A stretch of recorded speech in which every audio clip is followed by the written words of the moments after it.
to meeting number 137, Part 2 of the House of Commons Standing Committee on Indigenous and Northern Affairs.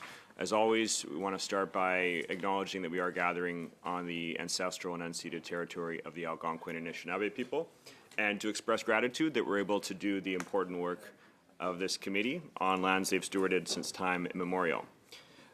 Pursuant to Standing Order 1082 and the motion adopted by the committee on Tuesday, February 1st, 2022, and the order of reference of Tuesday, November 19th, 2024, the committee is resuming its study of the barriers to Indigenous economic development. But before getting to that, I do want to hand the floor over to Monsieur Lemire pour faire une courte déclaration.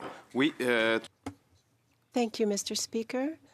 I would like to take this time to pay tribute. It is very sad, with great sadness, that we learned that a very important person who fought for the Métis and First Nations, Mr. Umridge, left us. He was a lawyer and a person who was engaged toward justice for rights issued from treaties. His contribution to Indigenous law will stay in our country's social and legal history. He understood that modern treaties are not just legal agreements, but ways to establish relationships nation to nation. He worked with much passion to make sure these rights were respected not only in theory but in practice. He made sure Indigenous peoples could prosper and be sovereign. He worked over 30 years as a lawyer and even went to the Supreme Court with great issues in Indigenous law. He was part of the treaty signed with the Red River Métis. He can no longer appear before us, sadly, and I'm very saddened by the loss of this wisdom. I want to extend my condolences on behalf of the Bloc to Guylaine, his wife, and everyone who considered him a friend and who trusted him absolutely. Let's honor his memory in our work towards respecting Indigenous law. Merci, miigwech. Avec ça, I'd like to welcome our witnesses today. We have appearing by video conference Dr. Pamela Palmateer, Mi'kmaq lawyer, Eel River Bar First Nation, and chair in Indigenous governance from Toronto Metropolitan University. And appearing in person today, we have Karen Rastool, senior fellow with the Macdonald-Laurier Institute. So I want to welcome our witnesses to the first panel. You will each have 5 minutes for your opening statements, after which we will proceed to questions from members. And so we'll start with Dr. Palmateer. You have 5 minutes or less for your opening remarks. Thank you very much. Thank you again for inviting me here. By way of background, I'm a registered Indian under the Indian Act, a registered member of Ugbaganjig, which is Eel River Bar First Nation, and a citizen of the Mi'kmaq Nation. My family is Mi'kmaq. We were born and raised in Mi'kma'ki. And in terms of my professional background, I have 4 university degrees, one of which is a doctorate in law that looks specifically at constitutional, treaty, and Indigenous law issues related to Indian status, band membership, and self-government citizenship. Obviously, I'm not speaking for all Indigenous peoples, First Nations, or even Mi'kmaq people, but based on my experience. I am going to start with my summary first in case I run out of time. But in terms of general barriers to Indigenous economic development, it, I would say, relates to the levels and types of funding that is allocated for individuals as well as communities.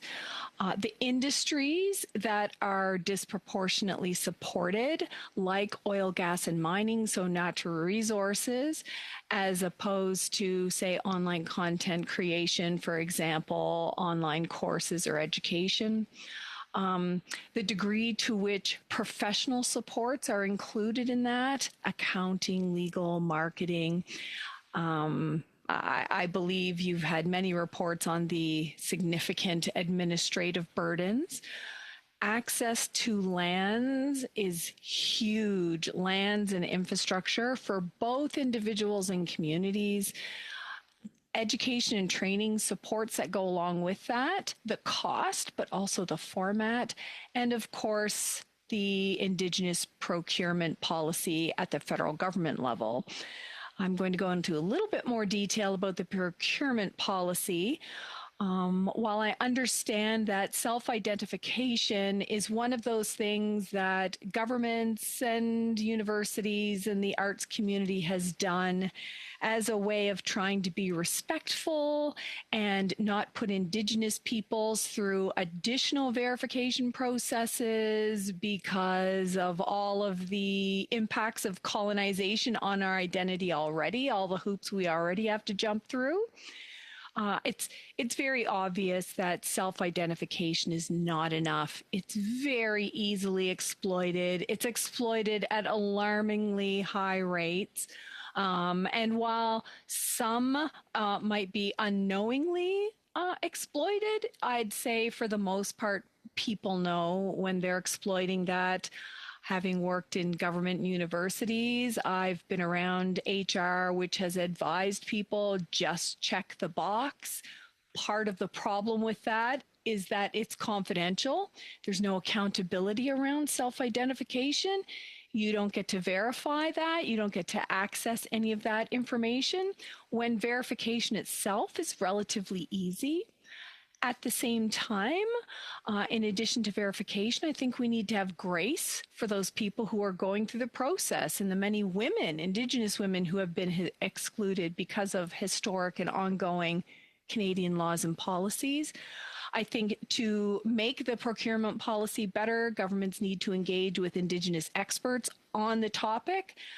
Governments and communities have more respect for Indigenous jurisdiction, law, and tradition when it comes to who is and who is not, and what company is and is not Indigenous.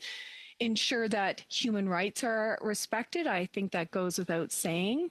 But there's also best practices. For example, the Canadian Council for Indigenous Business has been in the business of verifying Indigenous businesses for a very long time. I'm sure they have a lot to suggest. There needs to be an accountability mechanism, annual reporting and analysis that comes back to our communities. And I think at this point, we really need a historic investigation into how much money in total has been allocated under Indigenous procurement, how much has gone to when we know Indigenous businesses, how much money has gone to while we're not so sure, and what to do about that, because there really needs to be reparations in that area. So those were my summary points, and I'm glad I started with those first because I can see my time is up. Thank you very much, Doctor, and just within the time. With that, we'll move to our next witness here in person. Ms. Restoule, the floor is yours for 5 minutes or less. Thank you, Mr. Chair. Good day, everyone. My name is Karen Restoule. I'm from Doki's First Nation with relations in Nipissing and Temagami First Nations. I'm pleased to join you here today to discuss the barriers to economic development and success among Indigenous people.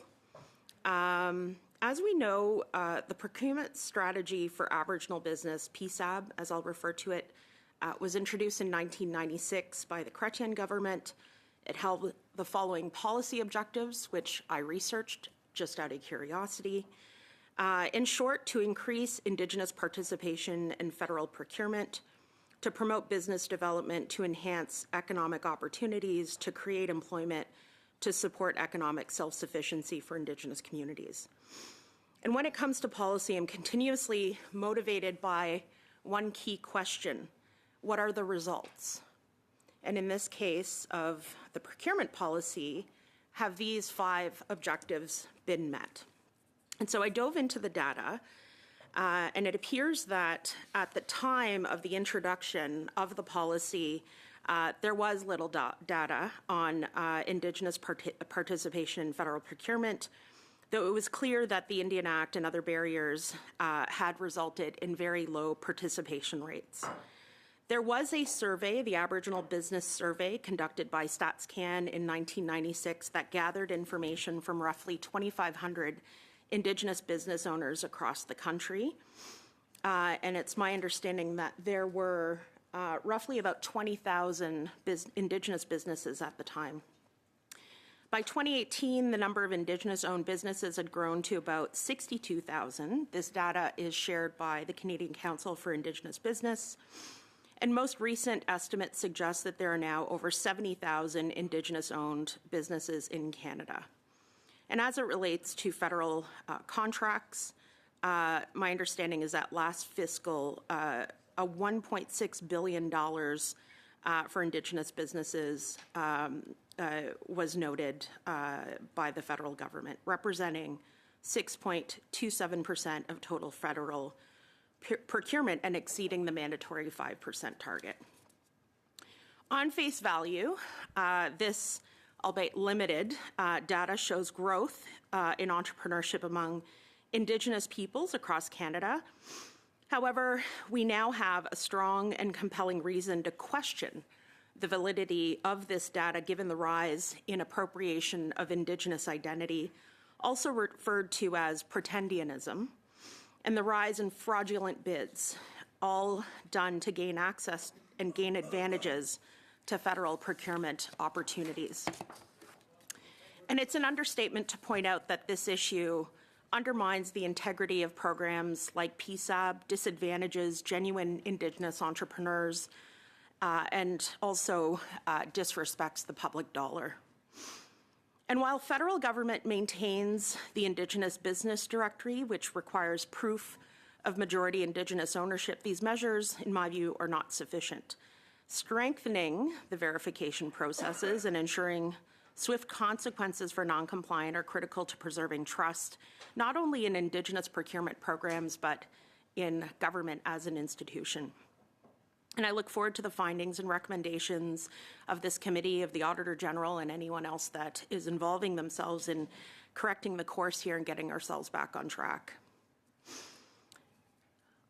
To my next point, beyond procurement, I believe there is a question of capacity and capabilities of Indigenous entrepreneurs and businesses that has not yet really been fully covered in our discussions to date. There are increased numbers of Indigenous-owned businesses alone that do not necessarily translate to economic competitiveness or sustainability. And so it's one thing to have many Indigenous businesses, but the reach of those businesses should also be discussed. And this, to me, is critical for rebuilding what I believe to be the bold and successful entrepreneurship that once thrived amongst Indigenous people across these lands before being stifled by the robust imposition of the Indian Act. And so just a few observations on this point. As it relates to skills development and expertise, Indigenous businesses have expanded into diverse industries like tech, finance, and energy. However, access to training, mentorship, and certifications is still limited, which constrains growth and competitiveness. Access to capital, I believe, has been discussed at length. I won't reiterate. Emerging markets, Indigenous businesses are beginning to participate in global and tech-forward industries, but more support is needed to foster innovation and entry into these markets. Scalability and sustainability. While community-owned enterprises and Indigenous economic development corporations are growing, individual businesses often struggle to scale, and greater access to supply chains, procurement opportunities, and partnerships is key. It's worth mentioning on the governance and sovereignty that self-governing nations and Indigenous organizations are leading major projects, but inconsistent governance models and limited capacity building efforts hinder progress on that end. And finally, measurement of success. Huge fan of metrics. It really is the only way to measure results. So, Ms. Rustool, sorry, we're well over time, so if you could just finish your last point, and then we'll move to the next one. That was actually my last point, so thank you. Sorry, I hate to do that, but we do have limited time. We are going to pause very briefly. We have our third witness has joined. We just need to do a quick sound check.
Six-minute round. We'll be starting with Mr. Genuis.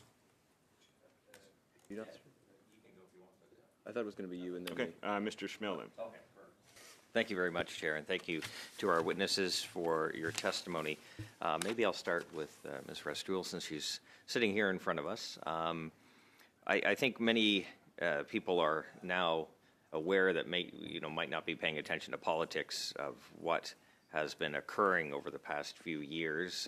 We now know about the Randy Boissonnault incident and many others where Indigenous identity was falsely claimed in order to achieve access to, or potentially achieve access to, contracts and government business. I think many of our witnesses in committee have confirmed, and I'm sure you feel the same way, that it's hurtful when Indigenous identity is stolen and used in a way to benefit others. Now we're hearing that the majority of the contracts awarded through the Indigenous Procurement Program were not verified by ISC. We heard explosive testimony the other day that the department was made aware of potential fraud within its strategy and basically ignored it. Then we have one company after another with no ties to Indigenous heritage and background getting awarded these contracts. How did we arrive at this point, do you think? Yeah, I think this is what do they say, the million-dollar question, and one that many of us have been contending with, not only in the past weeks, but past months, past years, and to your point, this is something that has been on the radar of many Indigenous organizations and leaders and communities for quite some time.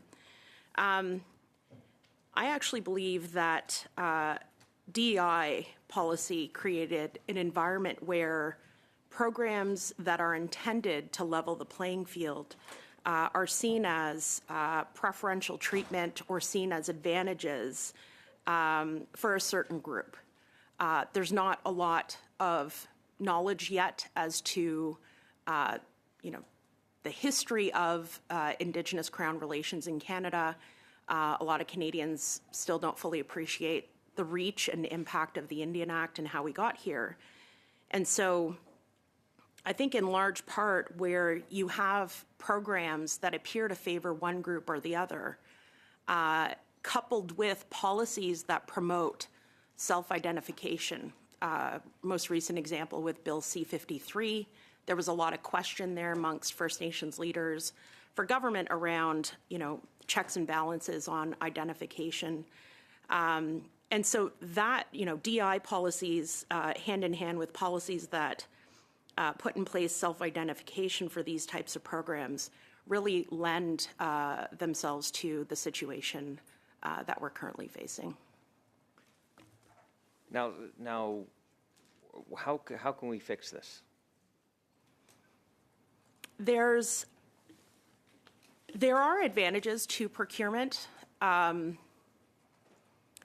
Predominantly, when you look at those bidding for procurement, those organizations or communities that are operating at a collective level, predominantly in rural and remote Canada, in and around resource development, it seems to be functioning quite well. I suppose it's hard to contest when a First Nation or a group of First Nations come together to compete for these opportunities for projects that are happening, in fact, in their own territories. And there's tends to be a lot of confusion or fraud when it comes to individuals across the country who are proceeding to take advantage of those self-identification policies to claim an advantage. In terms of a solution, I'm a huge fan of accelerators. That's not necessarily something that gets a lot of talk within Indigenous policy, but it is one, in fact, that has been very successful in other industries like fintech and tech. We've seen great advancements on that level when you create that ecosystem around the entrepreneurs and work with them alongside them, the entrepreneurs, to develop skill set, offer coaching and mentorship, increase expertise, exposure to challenges that lead to growth, but more importantly, an increase in competitiveness, which I think rests at the core of what we're talking about here today. So we have 1,100 businesses that were removed from the Indigenous Business Directory. The department itself knew about corruption. Very few were actually verified that they are Indigenous. As you just pointed out a few moments ago, that there are some that might look to take advantage, given, as Dr. Palmater said in her remarks, there are contracts with significant dollar values attached to them. But yet there's no recourse. I don't know if anyone in the department's has ever lost their job because of this. This is large dollar amounts going out. We have Mr. Boissonnault checking a box, and thankfully he bid on 2 contracts claiming Indigenous status, was told no, thankfully. But this, as the AFN says, this is the tip of the iceberg. So sorry, just a short answer if possible. For me or him? For you. I'm kidding. What comes to mind when you put that point forward is that another effect of DEI policy is that it's created an environment of fear. And in my view, what we have here are groups of non-Indigenous Canadians who have been taught over the years to be deferential to those who self-identify and not to question for fear of getting canceled. And I think that sentiment drives a lot of behavior, whether it's with a government employee or if it's with Joe Canadian writ large.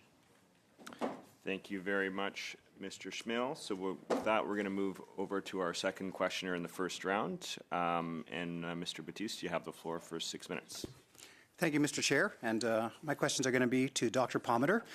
Gwe, Pam, Wildasi de Gwe-Wiek, Chilasi, welcome. Pam, thank you for joining us today. I know that your book, Beyond Blood, Rethinking Indigenous Identity, was integral to my understanding and knowledge around Indigenous identity and the very question that we talk about of Indigenous identity. There's no real consensus on there because it represents three different groups who all have three different ways of trying to verify who they are as either First Nations or status Indians, as we know it, Métis and Inuit. Can you talk about the biggest issue that we're dealing with is how do we verify between these three distinct levels of these three distinct Indigenous groups? I'm wondering if you could tell us how you believe we should be looking at how we verify First Nations, Métis, and Inuit. And you have about 4 minutes, so you don't have to rush this, but talk about the complexities of the different ways we would have to look at how do we verify the different groups.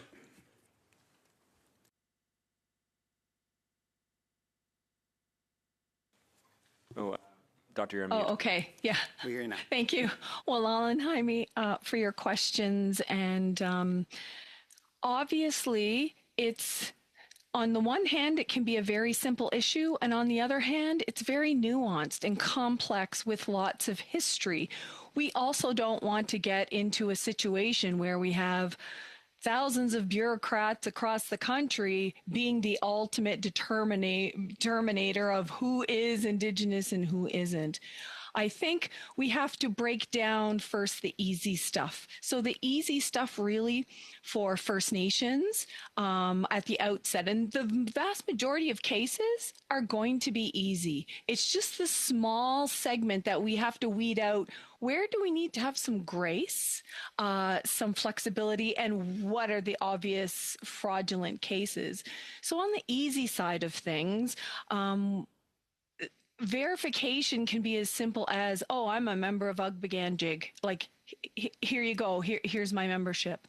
If I was to apply to a university tomorrow to work, I would have to prove that I'm a Canadian citizen. I'd show my passport. I'd have to prove I was Indigenous and prove that I have all the degrees that I say I do with certified transcripts. So verification isn't new. It shouldn't be considered something that's offensive. It's just that we're always in the business of having to prove ourselves. So that's easy on that side. For Inuit, and I don't speak for Inuit, but they have different land claim areas. They had a different enrollment process. They have lists of who belongs to those different Inuit regions and who doesn't. It would be fairly simple on their end, at least I hear from Inuit.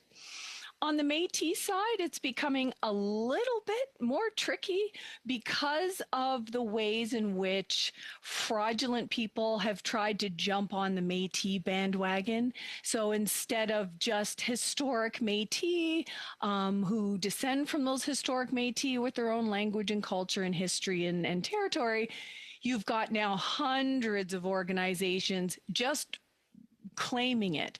So it's going to be a little bit trickier for Métis. That being said, though, we've had guidance from the Supreme Court of Canada that when it comes to things like constitutionally protected rights, there's a staged process. It's not just self-identification. Does the community accept you? And have you descended from the historic community? These are things that the government can work with the historic Métis Nation on to develop, okay, here's how we're going to handle this when we're not certain. I mean, it's pretty easy if someone's a member of the Manitoba Métis Federation, that's going to be easy.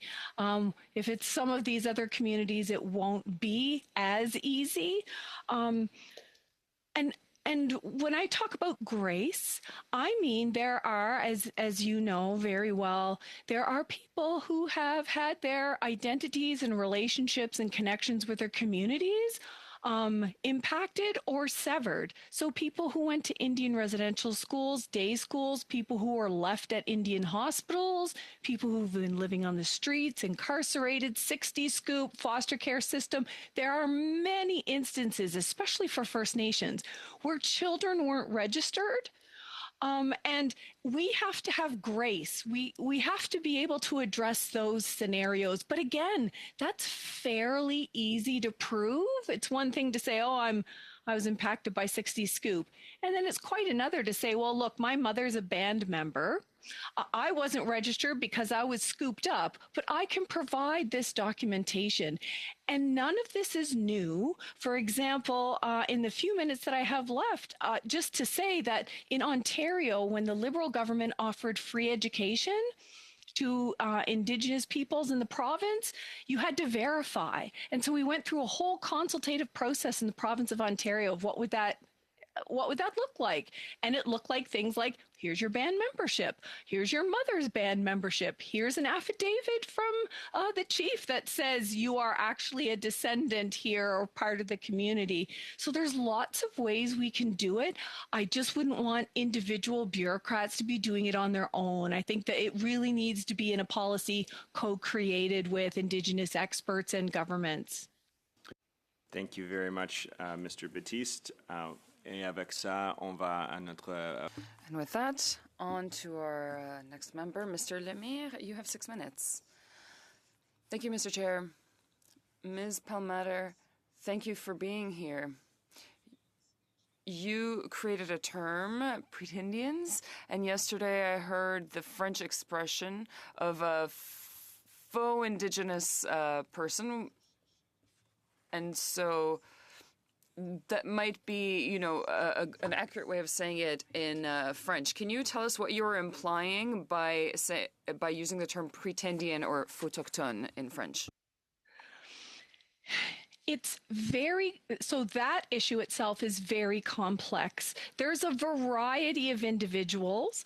Unfortunately, the term pretendian is now being used to just cover everybody who isn't currently a member, a registered member of a community, for example, when we really need to separate those who should rightfully be members but aren't because of, say, sex discrimination in the Indian Act, and because of amendments, they will be members at some time, versus people who were told by their families that they have some Indigenous great-great-great-great-grandmother, 400 years in the past, versus people who were told by one of these fraudulent Métis organizations that, yes, you're Métis, and we've looked at your documents, and yes, you've substantiated it, and here's a card that says you have rights. So there's people who are knowingly committing fraud. There's people who have been kind of scammed into believing that they're Indigenous. And then there's people on the edges who are being put into the category of pretendians who shouldn't be.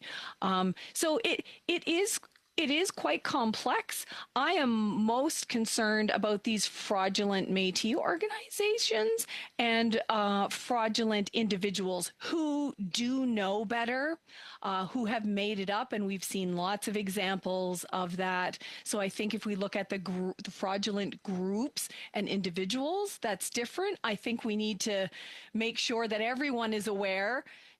A membership in a Métis organization, at least according to the Supreme Court of Canada, doesn't cut it. You have to be part of a historic Métis community. So we need to get that information out there because a lot of people have been duped by these organizations. Pouvez-vous nous en dire davantage sur c'est quoi? Can you tell us more on what the benefits are of pretending to be Indigenous? Why would people make up or like go through a genealogy tree in order to find some sort of ancestor, what benefit is there? So there's actual benefits and perceived benefits. Some are tangible and some are intangible. So if you're talking about an Indigenous procurement policy and you want to claim that you have an Indigenous business to access millions of dollars, that's a very obvious benefit that you're saying, you're ticking a box, no one will ever see it, to try to access those monies, knowing that there's a smaller competition group, right? Because there's less Indigenous people. On the other side of things, you know that because there's a smaller number of Indigenous peoples in music, in the arts, in Hollywood, and those different industries, you have less competition. So by identifying as Indigenous, you're far more likely to get an opportunity, a grant, and possibly even an award. So there might not be money attached to it. And then there's the kind of intangible stuff. I'm not part of all of the bad stuff that has been done to Indigenous peoples. I have no role in reconciliation. I don't have to care about Indigenous rights and be in that category of, oh, well, my best friend says he's Indigenous and he doesn't care about land back. And that person actually isn't Indigenous. So there's a lot of different reasons. I think some people think that it's just about ancestry, that as long as you have one drop of blood, you have the right then to claim everything Indigenous. It's a very colonial, exploitative mentality. And I mean, there's a variety of reasons. I've heard lots of different reasons from different people, but it is the perceived economic benefit or notoriety benefit, or you're able to get a job and you don't have to tell anybody. Those kinds of things are, far more prevalent. J'ai le goût de vous entendre aussi sur... I'd love to hear more about what you're saying. You've mentioned that pretending to be Indigenous could give better access to contracts, to various cultural opportunities. Could it also give some opportunities in public service, for example, accessing certain positions or, gaining a promotion, especially if you just have to tick a box saying that you are Indigenous? That's exactly right. So I worked 10 years in the federal government as a lawyer at Justice Canada and at Indian Affairs, as it then was, as a senior director. And one of the problem our very small group of actual Indigenous employees had was that there would be these pronouncements that, look, our department has 30% Indigenous. Je me permets de vous arrêter parce que j'ai quelques secondes. I'm so sorry to cut you off, but I only have a few seconds left. Do you think there should be an internal audit of certain departments who are employing people on the basis of being Indigenous or not, in order to see if there are any false identities or people falsely claiming to be Indigenous in public service? That's a little bit trickier, the going backwards, but yes, I do believe there needs to be accountability in some form, so long as we set up a balancing of human rights at the same time. Merci, Miigwech. Merci beaucoup, Monsieur le Maire. Thank you, Miigwech. You have the floor for 6 minutes. Thank you so much, Chair. And my questions go to you, Pam. Really nice to see you here. I want to speak about sexism in the Indian Act, specifically Bill C-38. I know that you're part of the Feminist Alliance for International Action. You did a report on the bill. And one of the things that you said, or the report says, is that this legislative fix is incomplete. I think this is important for the committee to kind of look at when we're looking at procurement, particularly because there's a number of non-Indigenous women who have status that benefit from these programs without any Indigenous ancestry at all because of enfranchisement. And then there's a number of Indigenous women through what we're trying to do, amend the Indian Act, who aren't recognized as having any sort of status or rights under Section 35 Section 35 rights. Can you talk very briefly about Bill C-38, what it's aimed to do, where the gaps are, and how this indirectly impacts programs like the current federal government procurement program? Thank you so much for the question. I'm so glad you asked it because there is very much a gender dimension here. Indigenous women have long been excluded on the economic front for a large variety of reasons, but it's hard to apply for money for an individual business or be part of a business on reserve if you're not actually a member because you're outside of the Indian Act because of sex discrimination. We know that has happened for decades. So that means that Indigenous women in general are 10 steps behind all other Indigenous people. And we know that from the National Inquiry into Murdered and Missing Indigenous Women and Girls. We know that from RCAP. We know that from all of the reports we've ever done.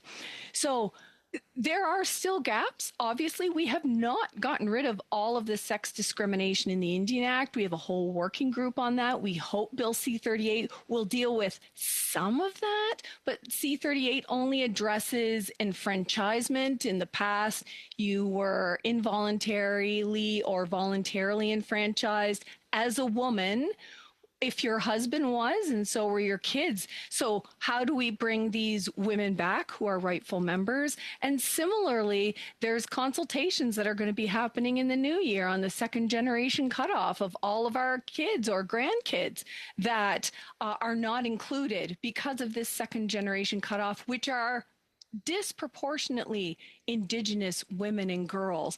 So at every level, you have Indigenous women and girls, which are disproportionately impacted in an Indigenous procurement policy, which hasn't been verifying identity to begin with.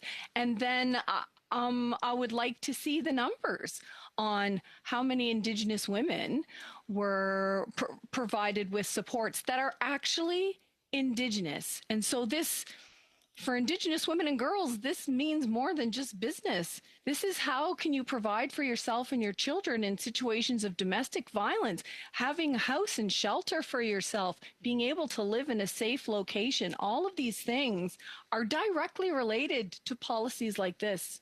So we know that Bill C-38 again is a result because of a court ruling. I mean, everything that happens is a result of a court ruling. And what the federal government is proposing, in fact, is once again incremental justice. And I say that because this is about having the same rights as other women in the country. Never mind men. We're just talking about having the same rights as women, yet what is the problem with the fact that there's a normalization of incrementally providing Indigenous women with equal rights as other women? How is that perpetuating violence, even in programs that we could benefit from? Well, we know from the United Nations various reports that have said that sex discrimination in the Indian Act and excluding Indigenous women and girls is an underlying root cause of all of the violence and discrimination, abuse, and neglect of Indigenous women and girls. We know that from the National Inquiry. If you add that to the Indigenous procurement policy, you're just making that fundamentally worse in every single way. I would argue that this is really about political power, lands and resources, and unjust enrichment. So right now we have a disappearing Indian formula in the Indian Act. The federal government can and has calculated when First Nations will no longer be in legal existence. So that takes away political power if you're not legally recognized, and you can take lands and resources. And similarly, look at what's happened. Even when they have made incremental changes to bring some of our women back, what did they put in the legislation? Oh, and by the way, you can't sue us for all of the harms, the suffering, or the lost program services, benefits, housing, or anything like that. So to me, the longer they delay it, the more of an unjust enrichment they get. They get to save in the long run on how much money they're expending and who has a voice. Because who's very powerful, right, in our nations? Indigenous women. And if you don't recognize them and keep them separate from their communities, then you're taking away their voices economically, legally, politically, culturally. So I truly believe there is an underlying policy here that is working against Indigenous women, has everything to do with money. Thank you very much, Ms. Gazan. So we're going to go into a short second round here. There will be 2.5 minutes per party, starting with the Conservative Party. And Mr. Genuis, you have the floor. Thank you, Chair. This has been a really rich conversation so far. Thank you. I want to raise the issue of exploitative joint ventures as part of procurement.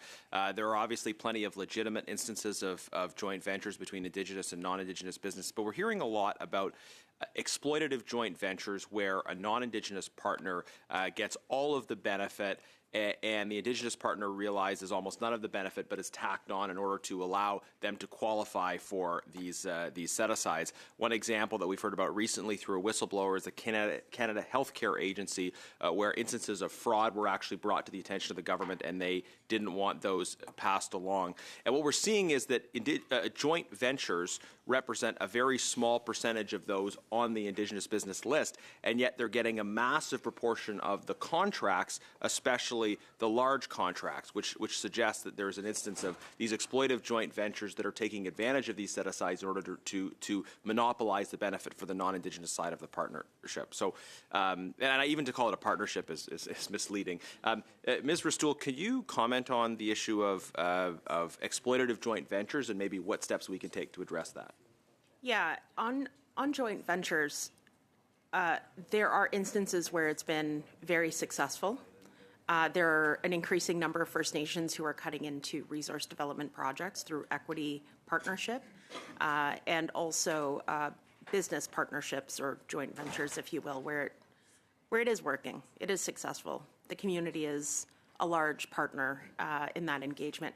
But unfortunately, there are people who are taking advantage of perhaps a reduced capacity or capability of Indigenous parties to position themselves fairly within a joint venture, if you will, and taking advantage of those moments to advance their own interests.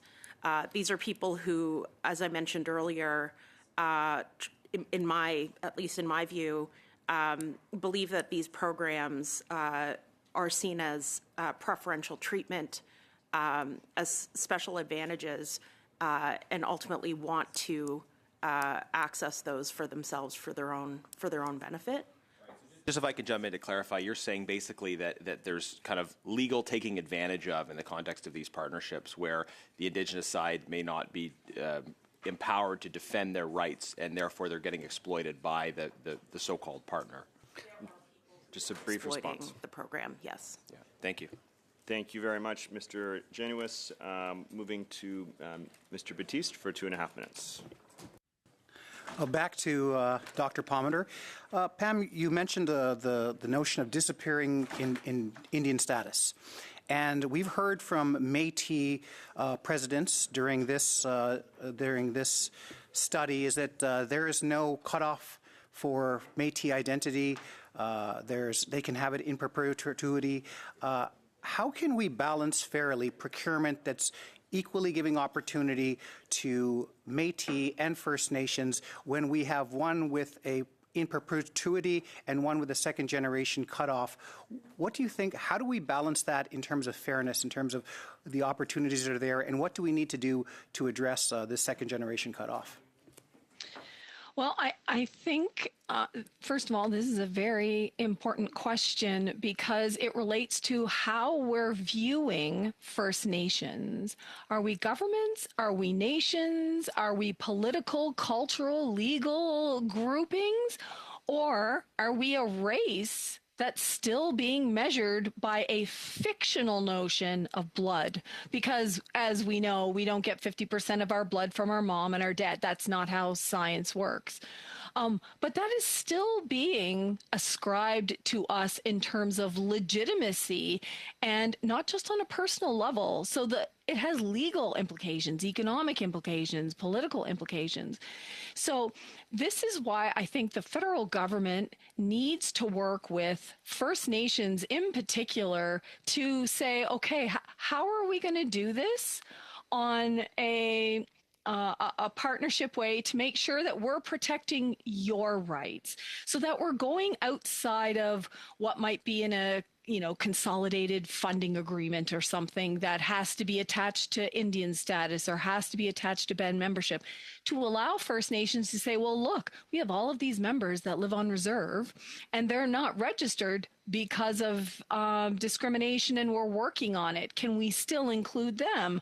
Or they're members that live off reserve. And then there's a whole bunch of members that are on a general list who are registered as Indians but not band members. We have to allow First Nations to have the flexibility to be ultimately the decision makers in and alongside of those who are excluded. So First Nations women and their descendants need to have a voice in this too, because sadly, I would say not the majority, but there's still a small number of communities who have internalized this idea that you can measure us by blood somehow, as opposed to kinship and relationships and accounting for being cut off by these colonial laws and policies. So that's something I would say is very, very pressing for all of the reasons that I've said, because I'm sure you're referencing Supreme Court of Canada said in Powley, we don't measure by blood. So I'm sorry, I'm going to have to step in here, Doctor. But thank you very much, Mr. Baptiste. Et prochainement, on va à Monsieur Lemire pour 2 minutes et demie. Merci, Monsieur le Président. Madame Restos, j'ai 2 petites questions. Libre à vous d'y répondre, évidemment, de façon peut-être parallèle. Vous avez une grande expérience dans le nord-est de l'Ontario. Êtes-vous en mesure de nous parler des communautés métisses du nord-est de l'Ontario et le phénomène d'autodéclaration? Et parallèlement à ça, comme on sait que le gouvernement... We know that the government is funding various organizations where Indigenous members are not equitably represented. And non-Indigenous companies are overrepresented.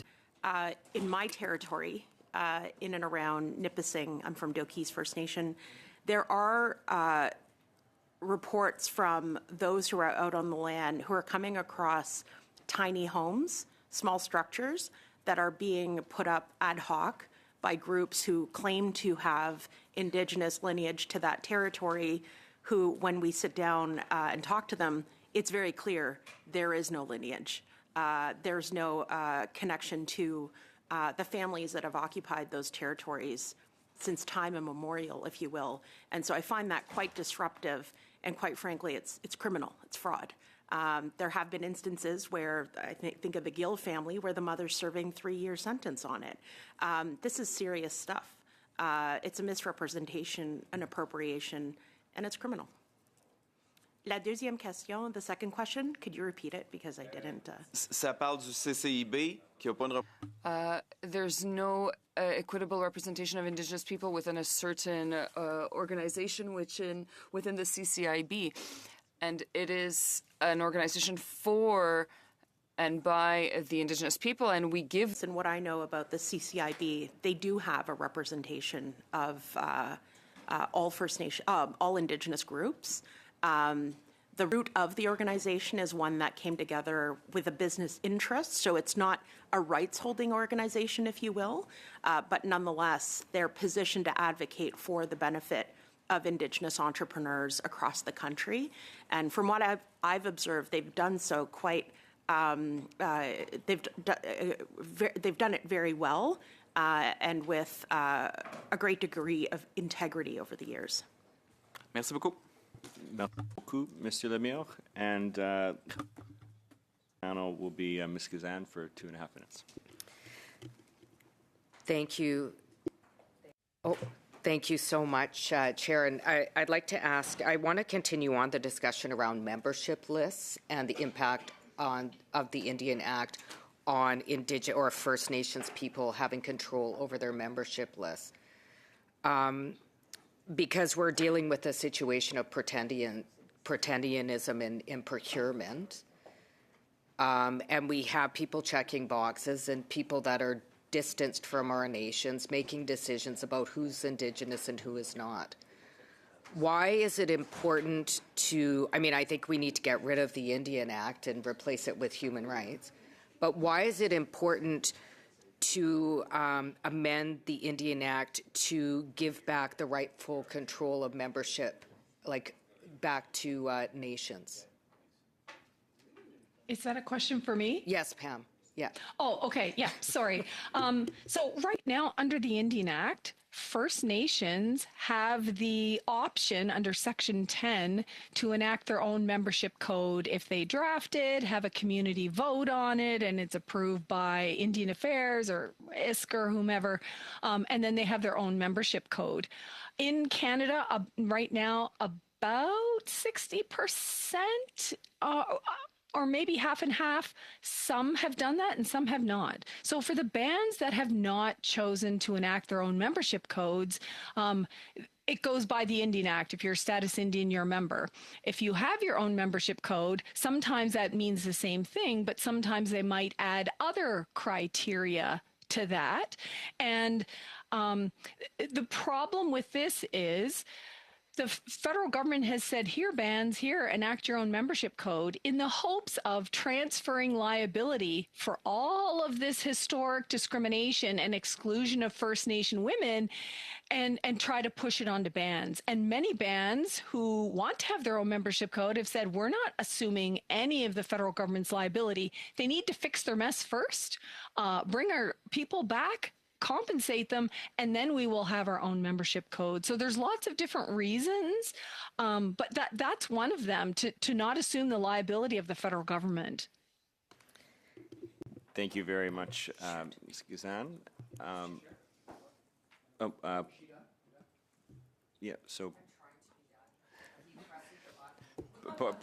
point of order, Mr. Batiste? No, if I want to wait till Leah's done. Yes. No, Okay, I'm just making sure. That's the timing is finished.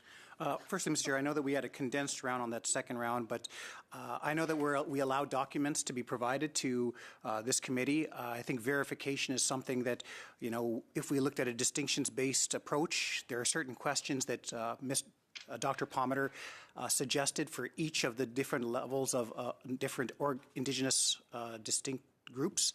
I'm wondering if she would share those with us as kind of a guiding principles for what we should be asking around verification.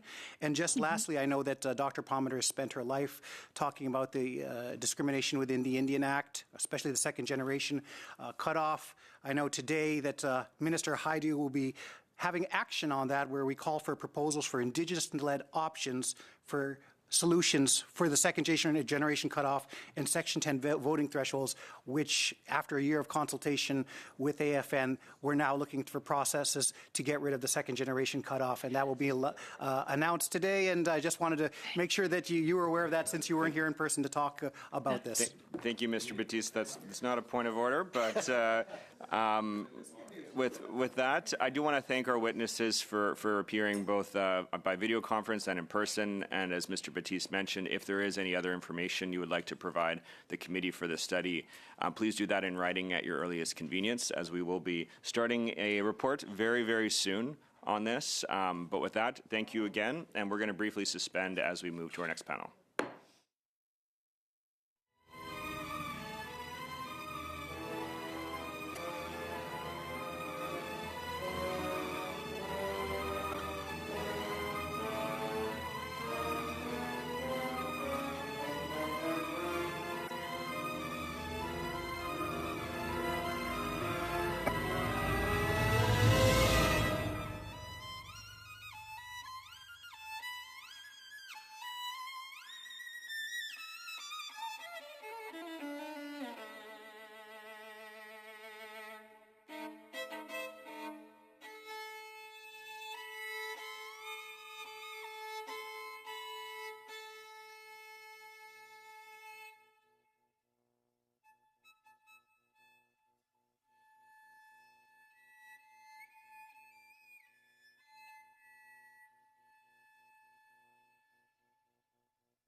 Calling this meeting back to order.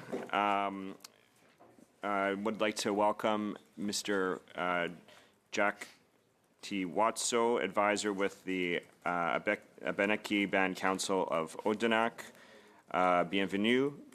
Welcome to Mr. Watso. You have 5 minutes for your opening remarks, after which we will go on to the round of questioning. So you have 5 minutes. On to you.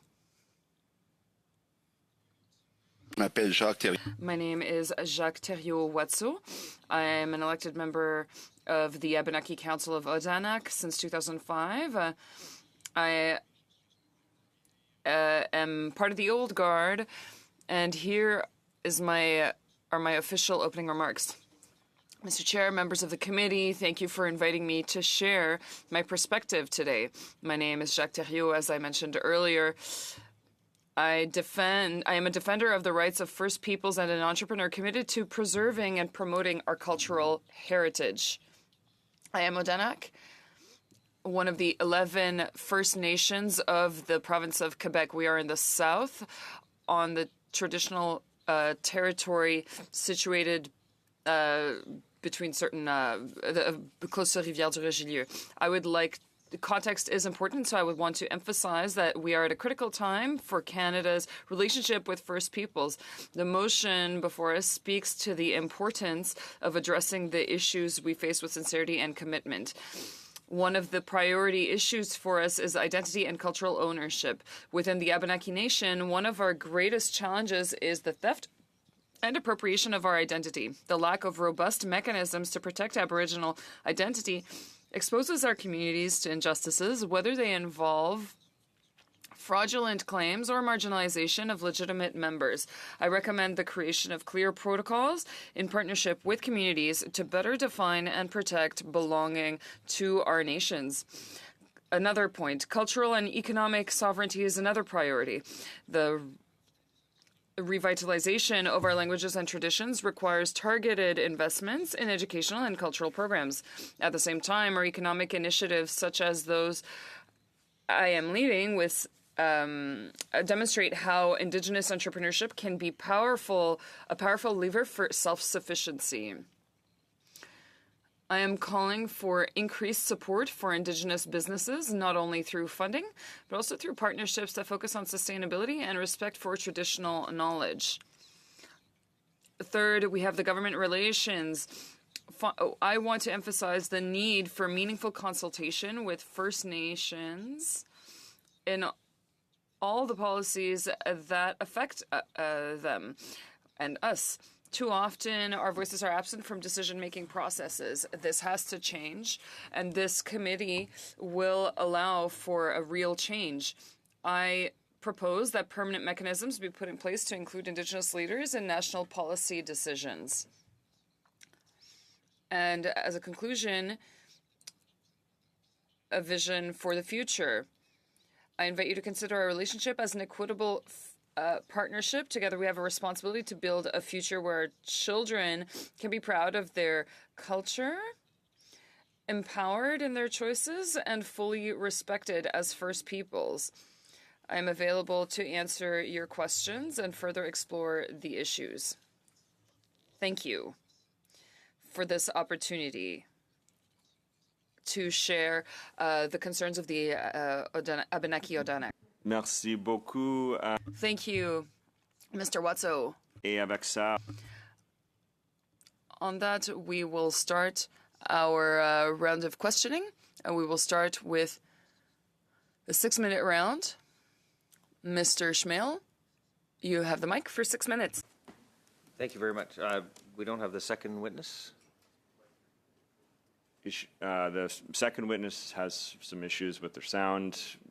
Once she's able to re-log on her computer because she was on an iPad, then we'll be able to welcome her. Okay, sure, Bob. Yeah. My one's for the second one. Yeah. Can we switch? Okay. Okay, ready? Mr. Zimmer, the floor is yours. Thank you, and to Jacques for your opening statement. From the National Post. Cabinet Minister's Cree great-grandmother claims were untrue, records show. Ottawa. For years, Employment Minister Randy Boissonnault spoke in Parliament at public events of his great-grandmother as full-blooded Cree woman. The 54-year-old minister apologized last week for not having been clear about his heritage. And, quote, he was often showcased by the Liberal Party as an Indigenous member of Parliament. And the article goes on, questions surrounding Boissonnault's heritage emerged following a National Post report revealing that the business he co-owned called itself fully Indigenous and Aboriginal-owned, as it tried to bid on federal contracts reserved for Indigenous businesses. And to me, it's terrible that someone would impersonate an Indigenous person, let alone a sitting NDP Liberal minister. And I see that your own community, and I hope I can pronounce it right, the Abenaki community, has been battling Indigenous impersonations as well. Sorry, I'm going to stop the time here. Point of order, Ms. Kazan. I just, I know that, we're in politics and it's partisan, but it wasn't an NDP Liberal minister. It was a Liberal minister, and I'd like him not to provide disinformation, apologize, and correct the record. Thank you, Mr. Chair. Thank you very much, Ms. Kazan. So I'm going to turn the floor back over to Mr. Zimmer. Just remind all members to focus on using parliamentary language. And but with that, Mr. Zimmer, you have 4 minutes and 45 seconds left. Okay. And I see your own Abenaki community has been battling Indigenous impersonation as well. My first question, how do you feel about a sitting minister, NDP Liberal minister, or Liberal minister, making... Point of order? You just corrected it. I just corrected it. No. Sorry, point of order. Ms. Kazan? So sometimes people can be passive-aggressive. I would say that's passive-aggressive. He seems like an intelligent man. I don't think that was a mistake. I don't think anybody's stupid. I'd like him to behave in a way that shows a little bit of diplomacy. And again, I'd like him to correct the record. It was a Liberal minister. I'm not into game playing. We're talking about Indigenous rights. He's talking about my people. And I'd like him not to use this forum, especially when it's about our rights, to play games. Thank you, Mr. Chair. Thank you very much, Ms. Kazan. And Mr. Batiste, did you want to speak on the same point of order? On the same point of order, former minister.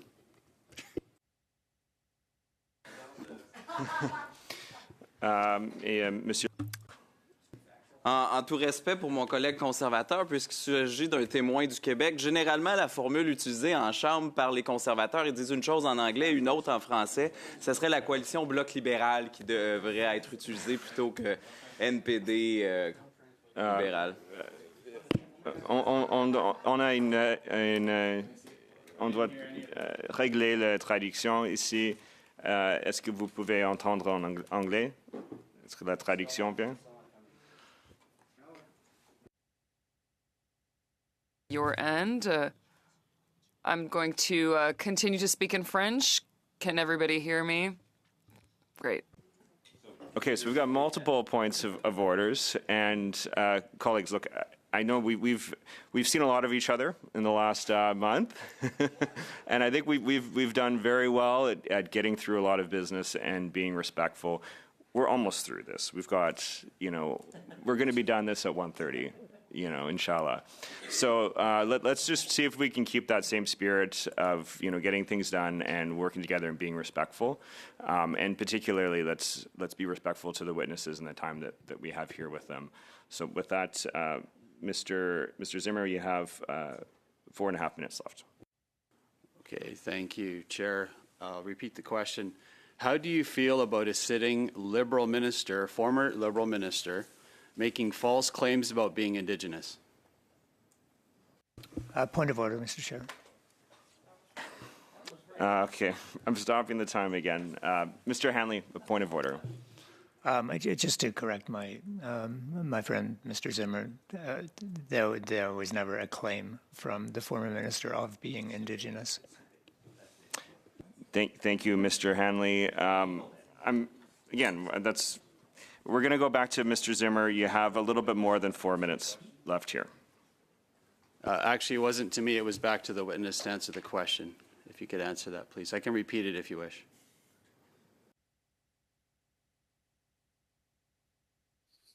Yes, first of all, I want all of you to behave in this committee there. I am the witness, and I would like to answer the question. Now, the question being is about this Indigenous identity. To us, I'll switch to French, sorry.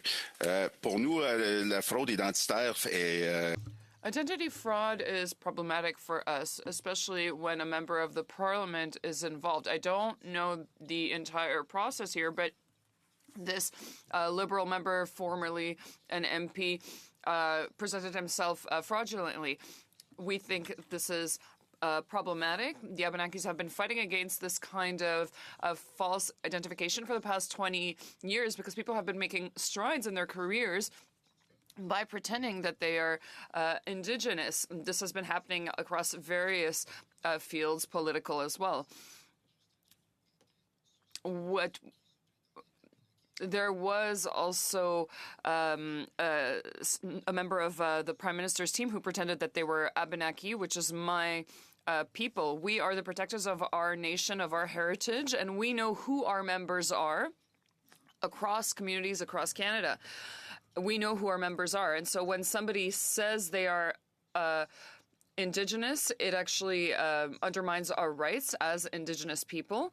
The Indian Act identifies us with a number, and it's a fixed system. Can I ask you 2 more quick questions? I really appreciate what you just said. Monsieur.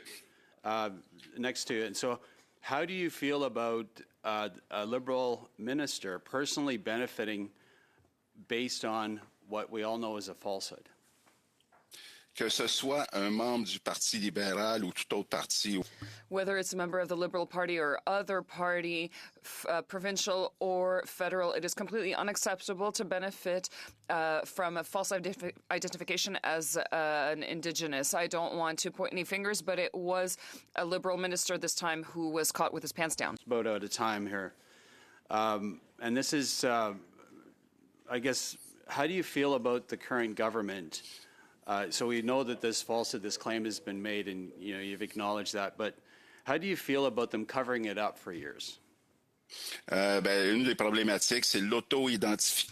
Well, the self-identification put forth by public service is the issue here. So it is a problem for the Indigenous people. This shouldn't be happening. The communities have to determine who the members are, especially since we're submitted to the Indian Act. It is problematic because we are the legitimate Indigenous people. 45 seconds. Yeah, and I appreciate, again, what you said. I think what's really concerning to us, and I have Indigenous communities in my northern British Columbia riding, is, they've been deeply offended by what's happened here. And I guess the cover-up just makes it all the worse, right? It's one thing for somebody to make a false claim and then they quickly apologize for doing so. But when they've covered it up and seem to be doing everything in their way to not really have the truth come out, it's a sad testament of this current government. And again, thank you for testifying today. Merci. Thank you very much, Mr. Zimmer. With that, we're going to move to our next, or no, before we do that, Ms. Smaginus, welcome back. We're going to, do we need to do a sound check? So we're doing a brief sound check for Ms. Smaginus. For real, this time, hopefully we can make it work. But thanks for your patience. Hello.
to Ms. Crystal Samaganis, the leader of the Ghost Warrior Society. Before moving to questions, we're going to give a 5 minutes, or you'll have 5 minutes to provide some introductory remarks. So with that, Ms. Samaganis, the floor is yours.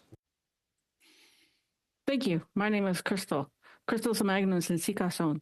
I am leader of the Ghost Warrior Society. We are not an elitist organization. We are a grassroots organization made up entirely of volunteers who are Métis, First Nations, and Inuit from across this country and the United States. Because we are grassroots, we have opened up our lines to hear from our people and the impact of First Nations, Métis, and Inuit identity fraud and how it impacts us. On February 28th, 2014, my mother gave testimony at Indian residential school trials in Prince Albert, Saskatchewan. On March 3rd, 2014, she died. And I believe it's having to relive that kind of trauma. The records were there that, my mother was taken into Prince Albert St. Albans Residential School and was there for 7 straight years and never left. Those records are there. However, the burden of proof is seriously misplaced in this country. Why is it that the colonials insisted my mother on reliving her trauma, with all these additional checks and balances to award her an Indian residential school settlement, where anybody, and then you contrast that with settlers who are opportunistic and have seen Michelle Latimer succeed at claiming Indigenous, and yet all they required her to do is to check a box to access millions, billions of dollars. At the Ghost Warrior Society, we have long been immersed in the effects of pretendianism on our communities and our everyday lives. There is serious disparity, and this is something I have seen as a 60 Scoop survivor. I have seen how the society works for settlers who live in this country. Then I see how it does not work for people like me who are unleashed upon the society, expecting the same equal rights and privileges as other Canadian citizens, when that is in case not true for us. There is considerable disparity. So Truth and Reconciliation sought to mitigate those colonial harms, that colonial violence, such as Indian residential schools, 60 Scoop survivors, and people who have been displaced through really bad child welfare programs. We just recently saw the story of the Inuit receiving an apology for the shooting of their sled dogs. The colonial harms, the colonial violence that has been visited upon First Nations, Métis, and Inuit people is what Truth and Reconciliation is all about.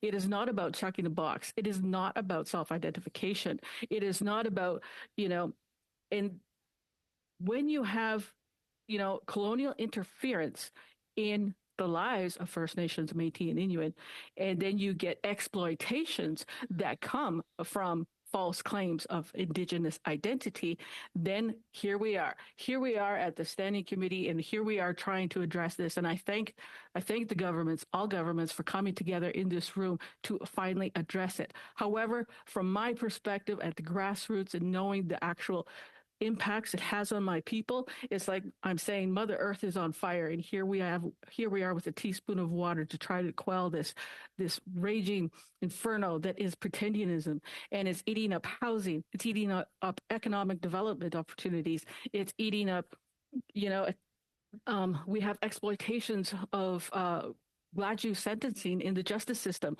It is far-reaching. It goes beyond procurement. But procurement is where we can see the actual dollar sign of how impactful and how exploitative the false claims to First Nations, Métis, and Inuit identity has been. And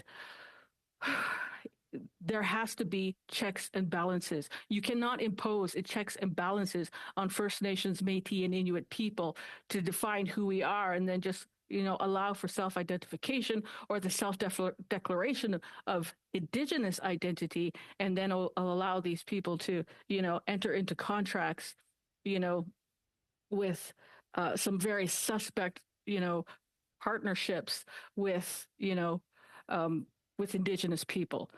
On a final note, I would like to reiterate the acronym CPAIN, which stands for Corporations Posing as Indigenous Nations. And in our volunteer work over the past 3 and some years, we have tracked over 300 fraudulent corporations that exist in Canada that seek to present the fact that they are Indigenous when they in fact are not. They're essentially hobby clubs. However, they enjoy unfettered access to Indigenous resources. The bulk of Britannianism is a settler identification problem, and that's the words of my colleague. My colleague Trevino brings plenty, and I know my time is up, so I'm just going to leave it there. Thank you very much, Ms. Samaginis. And so with that, we're going to move to Mr. MacLeod. You'll have 6 minutes with the floor. Thank you, Mr. Chair, and thank you to the presenters today. Very interesting discussion happening. I'm probably the only sitting MP that has gone to residential school, and I received compensation for my attendance in Indian residential school, and also received compensation for attending the Federal Indian Day School. So I received 2 different levels of compensation, but I didn't put in a claim for abuse because I didn't want to admit that I was a victim. I didn't want that to define me. And so I took what was offered and walked away. And I think many people did that because we grew up in a time where we were taught to be ashamed of who we were. We were denied the use of our languages. My parents both spoke 3 languages. I speak maybe 1.5. My children speak 1. We weren't allowed to, to hunt certain times a year, migratory birds. The First Nations people in my community couldn't vote, and they couldn't consume alcohol. And that made it really difficult. And most people didn't want to be recognized as Indigenous. But now, times have changed, and we're starting to see programs coming forward, especially with the Liberal government, decent programs that are supporting Indigenous people, Indigenous governments. And the federal government has had a procurement program in place for over 30 years.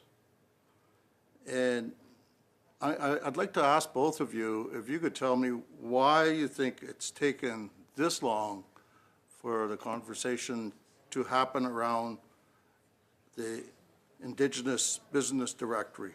Is it because we're finally starting to see the governments recognize that it has to do more, and there's an opportunity and people are trying to take advantage of it?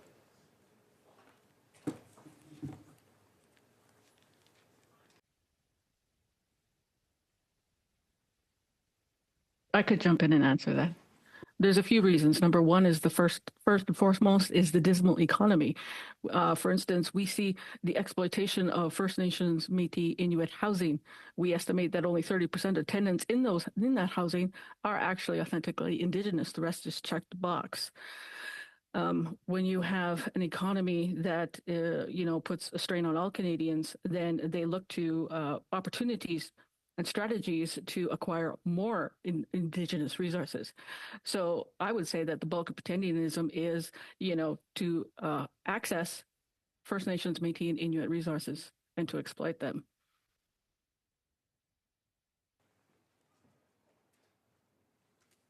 Yeah, Monsieur Watso. Oui, dans la même ligne. Well, in the same line of thinking, there were very many interesting programs that the current government or former governments put in place in order to help Indigenous-led entrepreneurs. The goodwill of those programs was tarnished by those who self-identify as Indigenous and dig into the funds that are meant for us and don't have a negative effect on our development. And it is that kind of self-identification that undermines our self-determination. The time that I have to fight all these people who are self-identifying is time that I don't spend helping my community. I'd like to ask also if you could tell me what you think about the commitment from the Minister of Indigenous Services, where she stated that she'd like to work with the Indigenous people and Indigenous partners to transfer the control of the Indigenous Business Directory to Indigenous people. Do you think transferring the directory away from the Government of Canada will lead to more integrity in the procurement process? I can jump in with this one. It is our sincere belief that the best authentication processes come from First Nations, Métis, and Inuit people ourselves. It comes from us, not from colonial interference and not from colonial frameworks that have yet to do something fair and equitable, in terms of who we are. Black robe does not define who Indigenous people are.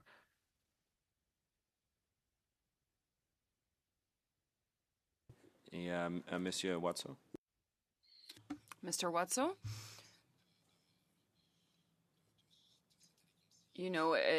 Under this reconciliation, the access of funds administered by Indigenous peoples is favorable because we're talking about trust. We are accountable to the government, and we are in the best position to manage those funds for the economic development of our communities. Mr. McLeod.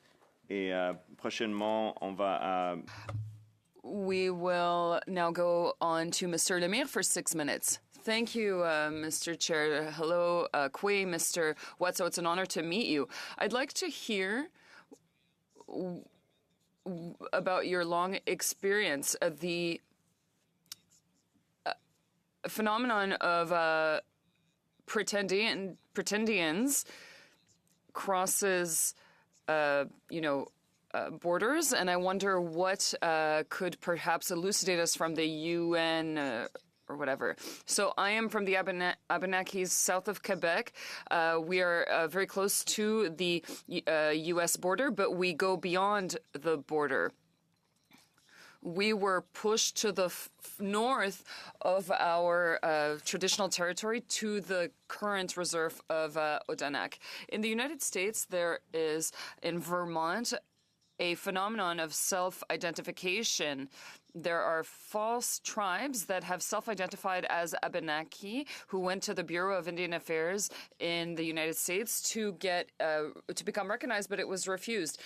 The state of Vermont has recognized four false Abenaki tribes by going through their genealogy. This was a political decision that affected my nation because these people are rewriting history and are erasing us and replacing us. These are people who benefit from public funds based on false identities. And so we contested to the Senate and the government of Vermont. We have been fighting against this for 25 years in Quebec. Last April, we went to New York to talk to the permanent instance of the United States that deals with this. This is not just an issue for Quebec and Canadian First Nations, but also those in the Philippines and Taiwan. We had a roundtable on the Abenakis of Odanak issue, and everyone across the world said that they were going through the same issues of identity theft, and it is impacting the economic development of their communities. We appeared in Geneva before a branch of the human rights sector in order to denounce the self-identification. The self-identification measure was put in place to protect certain communities, but in Canada, it had the perverse effect of valuing, those who want this identity in order to benefit from grants and to make progress in their careers and everything that comes with it. It's more of a financial issue here. So there's a serious issue here with the Abenakis of Odanak. Since we are at the south of the Saint Laurent, we were the first to contact the British, to be in contact with the British, and so we are those for whom identity theft is the most common across Quebec. Thank you very much. The Ghost Warrior Society, which Ms. Semaganis is a part of as a chief, is suggesting a standard of 4 generations in order to determine Indigenous genealogy. I would like to hear what you think about the solution and if you think that it might be helpful to the committee or to people, the public in general. That's the last portion of that question in English. My interpretation is not working. I got most of that. Just the last statement, if somebody could reiterate that in English. Yes. So the question was, if the suggestion of the Ghost Warrior Society of recognizing 4 generations in order to identify Indigenous identity, is this a solution that our committee should evaluate as a recommendation, but should also be applied to the public in general? I am preparing a parliamentary brief, a presentation that outlines 7 clear recommendations. Out of those 7 recommendations, one of them includes the use of the term Indigenous. It should be changed to First Nations, Métis, and Inuit so that we are more specific about who we are addressing. Another one is a sincere recommendation that the term to do away with self-identification of Indigenous identity. To just sign a declaration that one is Indigenous is problematic, and it's always been open for exploitation and failure. And here in 2024, we see the massive failure of self-identification. It is not an equitable, fair, or honest process. And as we have seen from this Indigenous procurement fallout, is that there are many interests, not only individual, but also corporate, private, and public, that exploit the additional resources that have been created by Truth and Reconciliation. So and without deterrence, without some real sanctions imposed by government, not only on future endeavors, but on past endeavors, if somebody who has already exploited the program has absolutely no consequences, then what the general public sees and what organization like ours sees is a system where it's a free-for-all for our resources and our programs and our very limited programs. And I must reiterate that these programs are verifiable lifelines for our people. We are, like I mentioned this in previous committees, we are not sitting on fee simple land. We cannot mortgage our properties. We cannot do that because the underlying title belongs with the Crown. We already have these disadvantages, and also our cultural, waves of being and kinship and sharing that puts us at a disadvantage of colonial ways of doing, having economies. So when there is an inadequate framework in charge of Indigenous procurement, then you are severely limiting the social, the economic, and the cultural mobility of our people, much to the detriment of our people. And once again, I cannot stress enough that these are very limited resources. These are lifelines that are being exploited. So I do have a great explanation of seven recommendations. My apologies for going over time. Merci, Miigwech.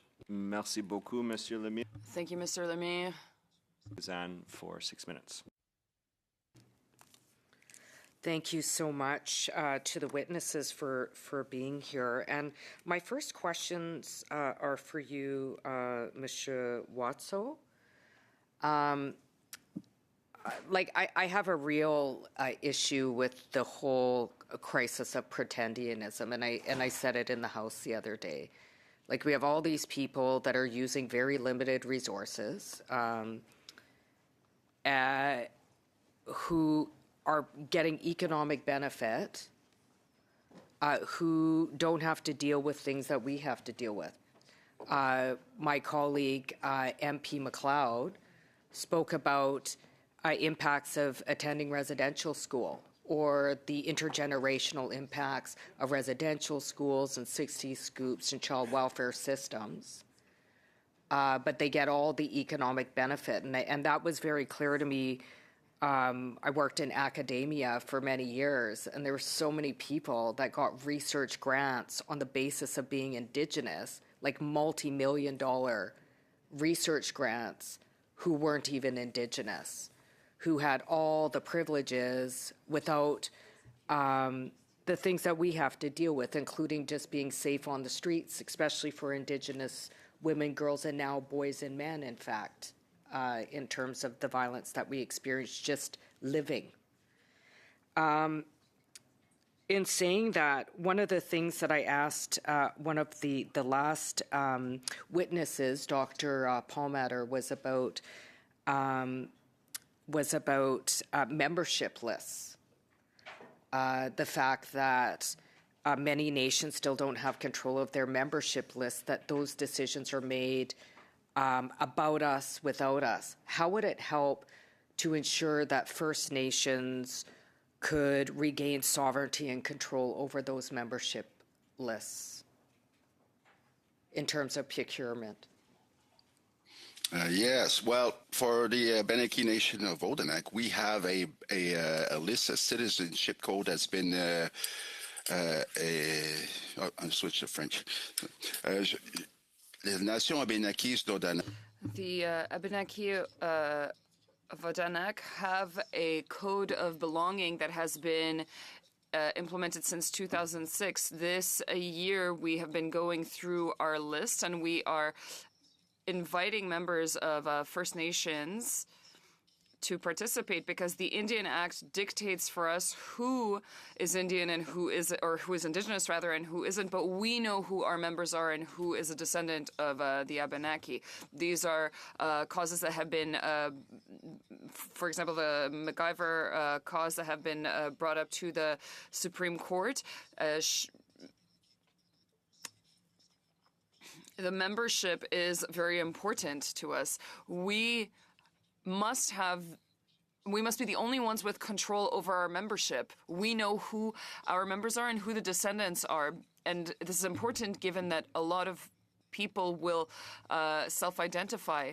Some people will say they have an ancestor, but we know who the ancestors are. We are in the best position to determine who our members are. The communities should have... You there quickly, because I have one final question. So I used to work at the National Centre for First Nations Governance, and one of the things we did is work with Indigenous nations from across the country on developing membership codes, developing things like elections acts. But depending on where the First Nations is in terms of capacity, depends on where they fit into this question. How important it is to provide funding to support nations in developing their own governance structures, programs that were cut actually under the Harper government. Ça serait de note. That would be very important, because it would help us to manage a lot of the issues that come out of self-identification. It would help us establish our own self-governance method and our own membership. How much time do I have? Minute 20. Okay, super. In saying that, you spoke about entrepreneurship.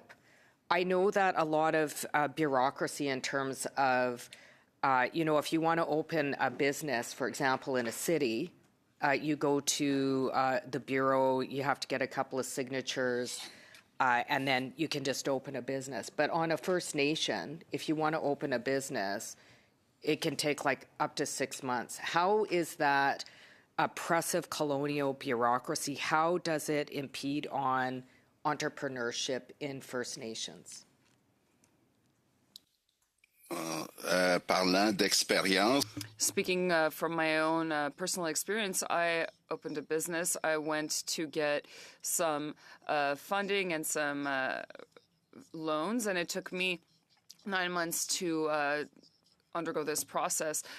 This would have taken 1 or 2 weeks for my Québécois neighbors. We talk about reconciliation, but there's also trust in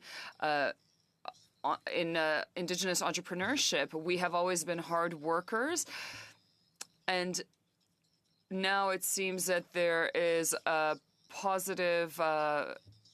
There's some positive. It'll be positive for economic development because, and as I said, we are the masters of our fate. I think what I sense is that this is the kind of thing that happens because of a lack of trust. I think that trusting Indigenous entrepreneurship is important. We are participating in we always have participated in the development of in economic development across Canada. That'll complete our first round. We are going to go into a shorter second round here. We'll go 4 minutes, 4 minutes, 2 minutes, 2 minutes. So we're going to be very equal with how we're going to reduce the times accordingly. But I did want to make sure we had a sufficient time to get to a second round here. But with that, I'll go to Mr. Schmale for 4 minutes. Thank you very much to our witnesses and to the great information being provided today. Maybe I'll go to Ms. Simogenis. Hopefully I pronounced that correctly. First of all, I want to say I'm very sorry for what your mother had to go through and the fact that those traumas were continued through testimony.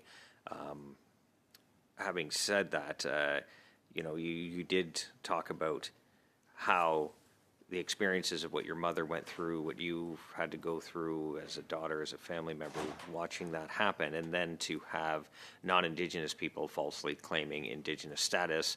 Now we have a situation where a program through the Indigenous Procurement Program was meant to do good work in terms of ensuring 5% of government contracts were going to Indigenous-led businesses. We find out 1,100 businesses have since been purged from that data bank for falsely claiming to be Indigenous. We have testimony from whistleblowers showing that the governments through ISC knew about the false directory, the false members on the directory for years. It did nothing about it. We know that very few of those businesses are actually audited even before or after contracts are awarded. It was said in the last panel that there is some fear to come out against it. And now, of course, we have, which led to, in part, this investigation, this committee meeting, we have a former member of the Liberal cabinet, Randy Boissonnault, the member from Edmonton Centre, co-owning a business that claimed to be wholly Indigenous owned. We found out that is false. And there is a website, an article posted on your website or the organization Ghost Warrior Society website from an article from APTN dated November 20th, 2024 from Leah Ballantyne, a Cree lawyer. And her quote is, "Anyone who is a member of government on any level who takes an oath of office has to have a higher ethical standard and adhere to that oath of office for the benefits of not only Indigenous people but for all Canadians." Would you agree with that? There has to be the higher standard, and she also went on to say that it appears there is a double standard for anyone in government. I would agree with Leah Ballantyne 100% that yes, you are held to a higher standard than the ordinary Canadian citizen because of the responsibility and the mandate that you hold to speak on behalf of our resources and our people and our most vulnerable. So yes, I agree with Leah 100%. So claiming, or at least stating that potentially there could be grounds for the police to investigate and potentially look at those who are falsely claiming to be Indigenous on this list to attempt to secure government contracts, thereby pushing down, true Indigenous-owned businesses, that there potentially, depending on the severity, be some grounds for charges to be laid. The problem is that there is absolutely no deterrence or no legal sanctions imposed on anybody who has been falsely claiming Indigenous identity. And this, like recent cases like Amira and Nadia Gill and their mother Karima Manji, like there's no consequences. Michelle Latimer, she's a millionaire, and here she is now internationally celebrated at international films festivals, and there's absolutely no deterrence. Like, so everybody sees this and says, oh, hey, I can claim to be Indigenous. I can, even partner up with somebody and get them to sign on the dotted line. And here I have access to thousands, millions, billions of dollars. And here we are in this committee. The problem is there is absolutely zero legal consequences for claiming to be Indigenous. And there's a lot of resources to be exploited, and there's a lot of exploitation been going on.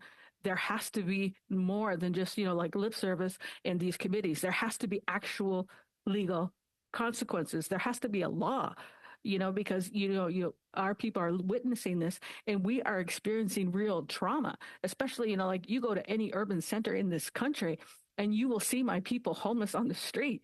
And you don't think that we don't see that as an injustice when our limited resources are being given away with the checking of a box.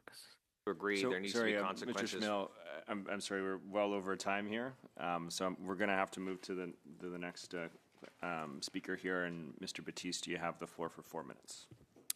Yes, so I understand both of the witnesses are First Nations or Status Indians, as am I from the Mi'kmaq community. So I'm going to direct some of the questions around how we could verify First Nations in our communities with, instead of the Indigenous box, which is very difficult because we're looking at 3 separate Indigenous groups that all have different ways of determining who is a member of the Inuit, who is a member of the Métis, and who's a member of the First Nations.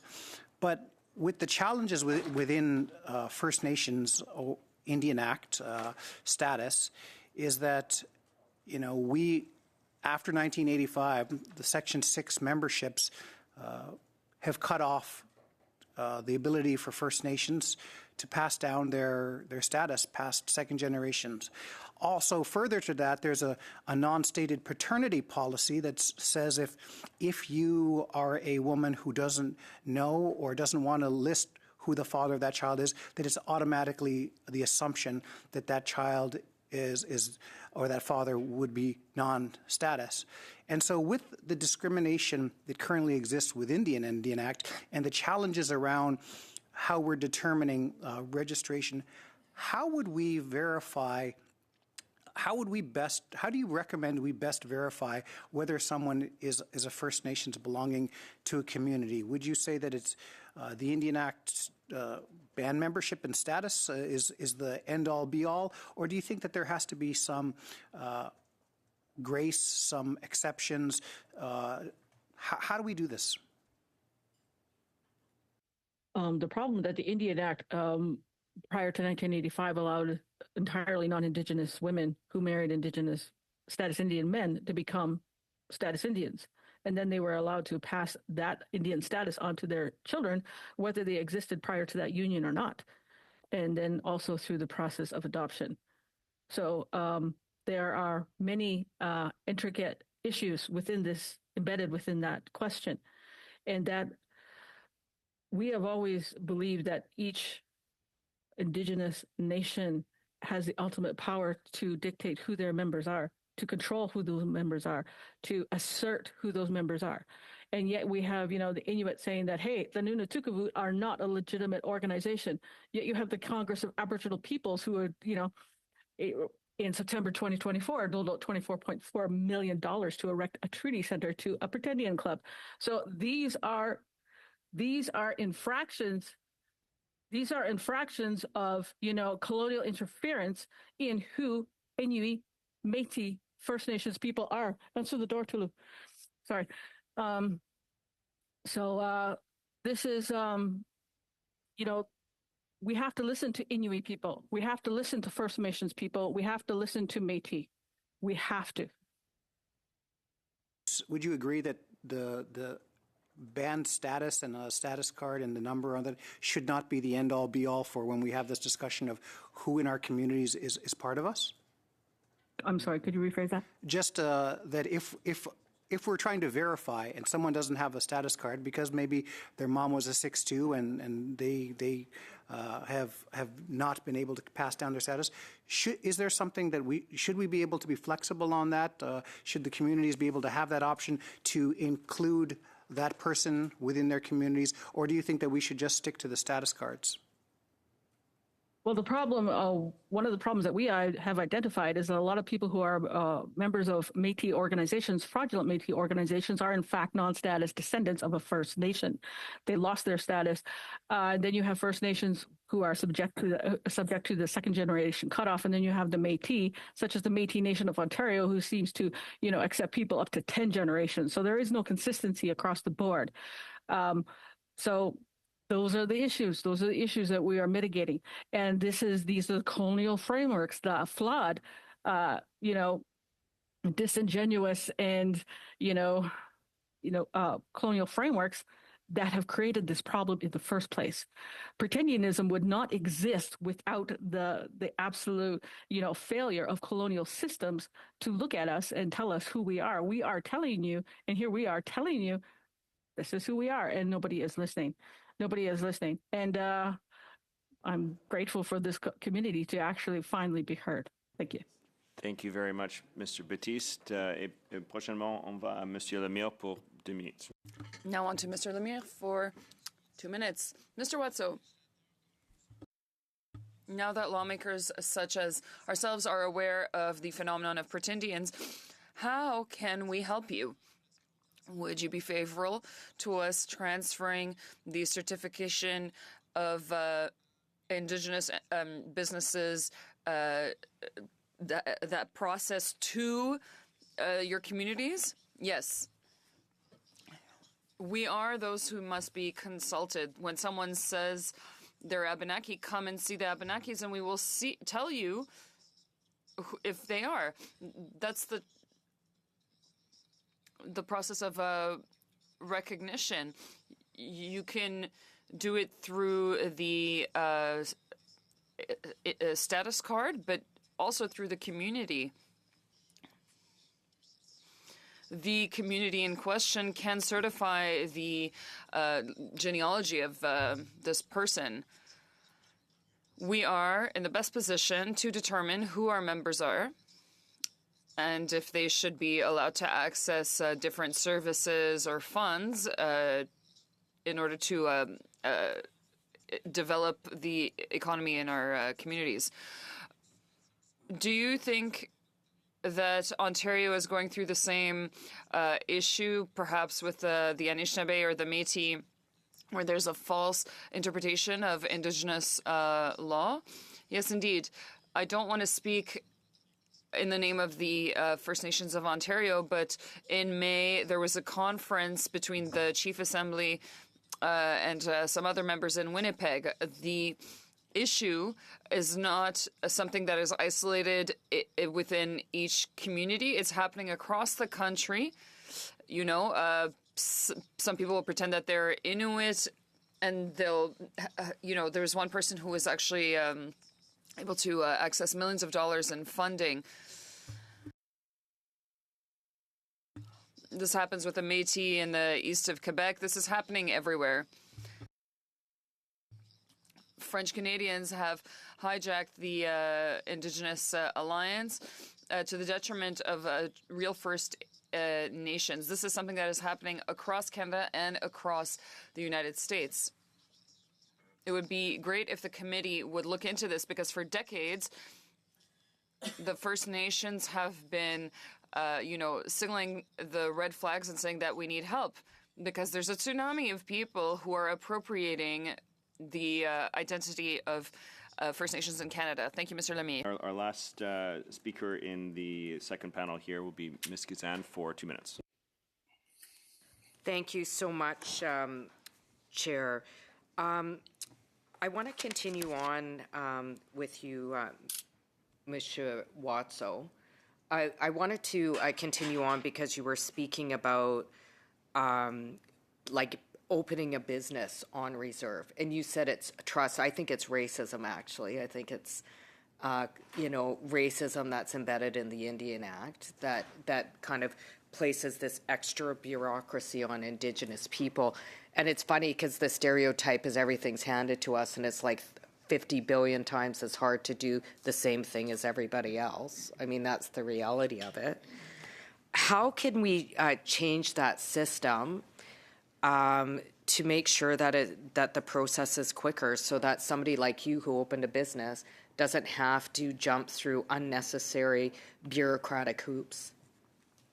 Change or legislation, sorry.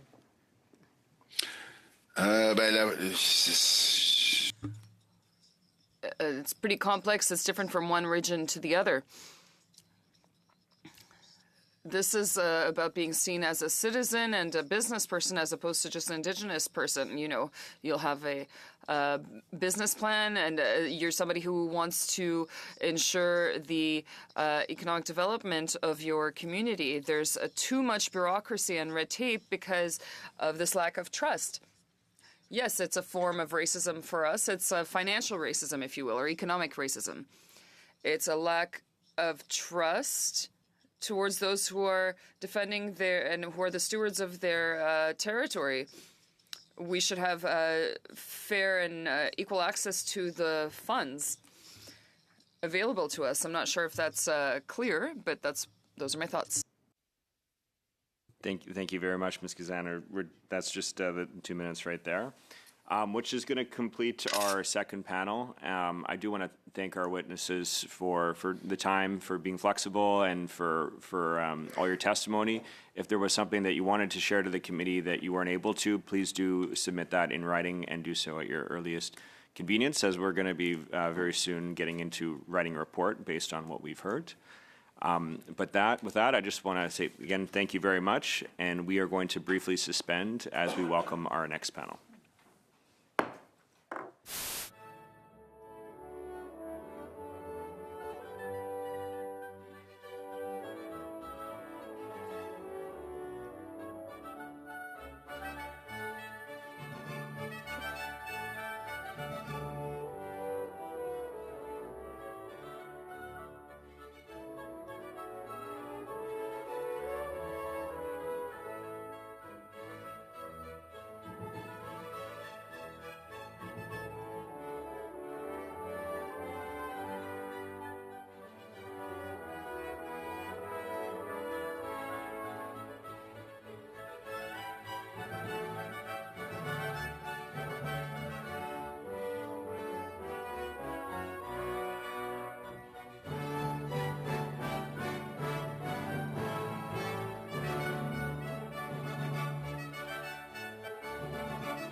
right.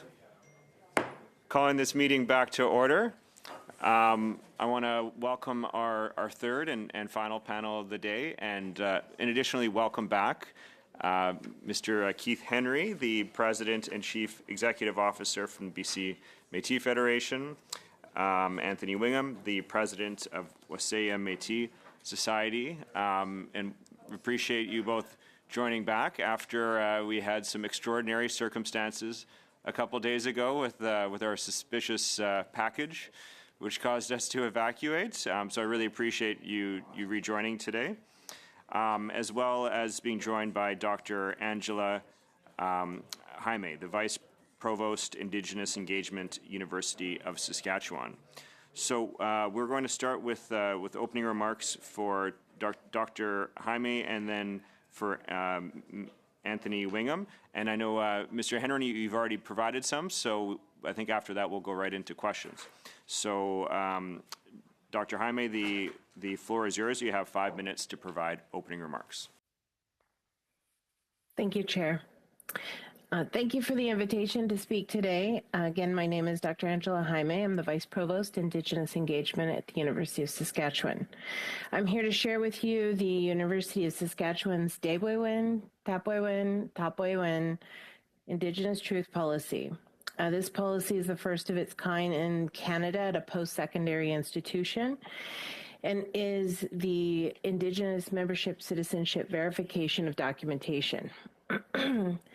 USask has more than 27,000 students, and nearly 4,000 of those students are Indigenous.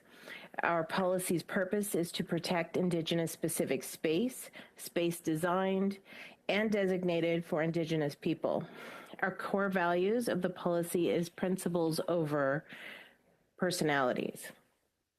A part of our policy states very clearly verification documentation will be required for all incoming assertions of Indigenous membership citizenship by members of the university community where that claim may result in a material advantage or where the absence of verification would be otherwise contrary to the principles recognized in this policy. Our policy is not about identity. We don't use this terminology anywhere in the policy. This is about who claims you. The university is also not the adjudicator of the documents that we accept.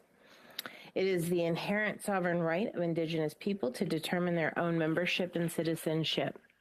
We listen to the Indigenous governments to tell us what documentation they want us to accept from their members or citizens. We follow what they intend us to accept, Inuit, Métis, and First Nations people of Canada. Any student or employee at the University of Saskatchewan seeking a material advantage, whether that be an award, scholarship, or funding, is required to proceed through our verification process.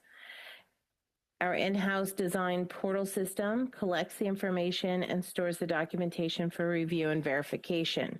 My office is the only office that does that verification.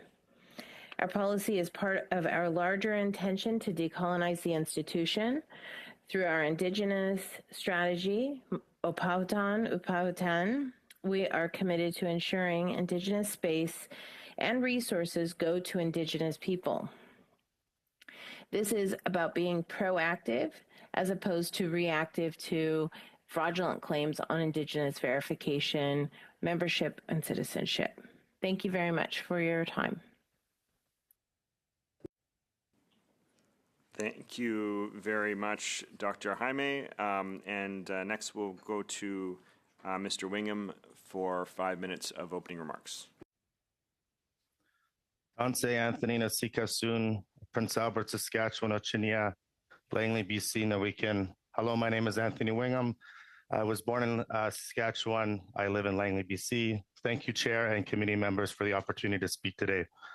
As I said, my name is Anthony Wingham. I come here not only as a local Métis president serving my community in Langley and White Rock, BC, but also as someone who works with Indigenous youth entrepreneurs and leaders across the country. I've listened to Inuit voices in North, First Nations on the coast, and Métis people in the prairies and beyond. I've collaborated with the organizations such as the National Aboriginal Capital Corporations Association, witnessing firsthand the potential of our Indigenous businesses.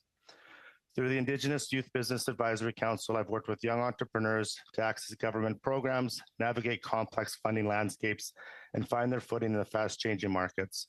Serving on the BC Indigenous Housing Board and the Vancouver Board of Trade Advisory Councils has shown me how deeply economic development, housing sustainability, global partnerships, and good governance are intertwined. From these experiences, one truth remains clear. Indigenous economic development isn't just about financial transactions. It's about building trust, strengthening governance, expanding capacity, ensuring that real opportunities reach our people. First Nation, Inuit, and Métis communities are striving to create sustainable, values-driven businesses. We are developing supportive networks and cultivating the next generation of Indigenous leaders and entrepreneurs who want to enter new sectors, scale innovative ideas, and contribute meaningfully to the Canadian economy. However, a persistent barrier stands in our way. Fraudulent actors who infiltrate procurement opportunities meant for Indigenous businesses. When non-Indigenous companies masquerade as Indigenous-owned, or when they install token Indigenous partners with no real decision-making authority, they divert the resources away from those who truly need them. This practice not only undermines the credibility of set-asides and other supportive measures, it also removes the optimism from young entrepreneurs who see how easily outsiders exploit the system. They ask, how can we compete on a level playing field? How can we ensure that the contracts are actually reserved for our communities? Why is enforcement so lax that some people can simply game a system designed to lift us up?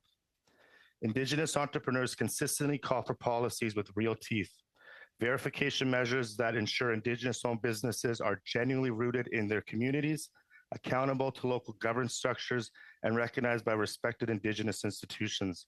They want a strong reporting compliance framework so that everyone, from the awarding body to the community members on the ground, can see that Indigenous voices are making decisions, sharing profits, and building their own capacity. For many young Indigenous entrepreneurs, these procurement opportunities are a vital first step towards growth. When the system works as intended, when contracts are verified and given to Indigenous-owned business that invests in training, community projects, and future bids, everybody benefits. Communities can begin to take real ownership of their economic futures by reinvesting profits into scholarships for youth, improving local infrastructure, and fostering a cycle of prosperity and resilience. We must remember that this isn't about adding more boxes to check. It's about ensuring that programs to design and advance Indigenous self-determination and economic security actually fulfill their purpose. It's about confirming that when we say these contracts are for Indigenous businesses, we mean it. Such reforms aren't about punishing outsiders, they're about honoring the intent of these programs. Empowering grassroots Indigenous entrepreneurs is among the clearest paths to economic resilience.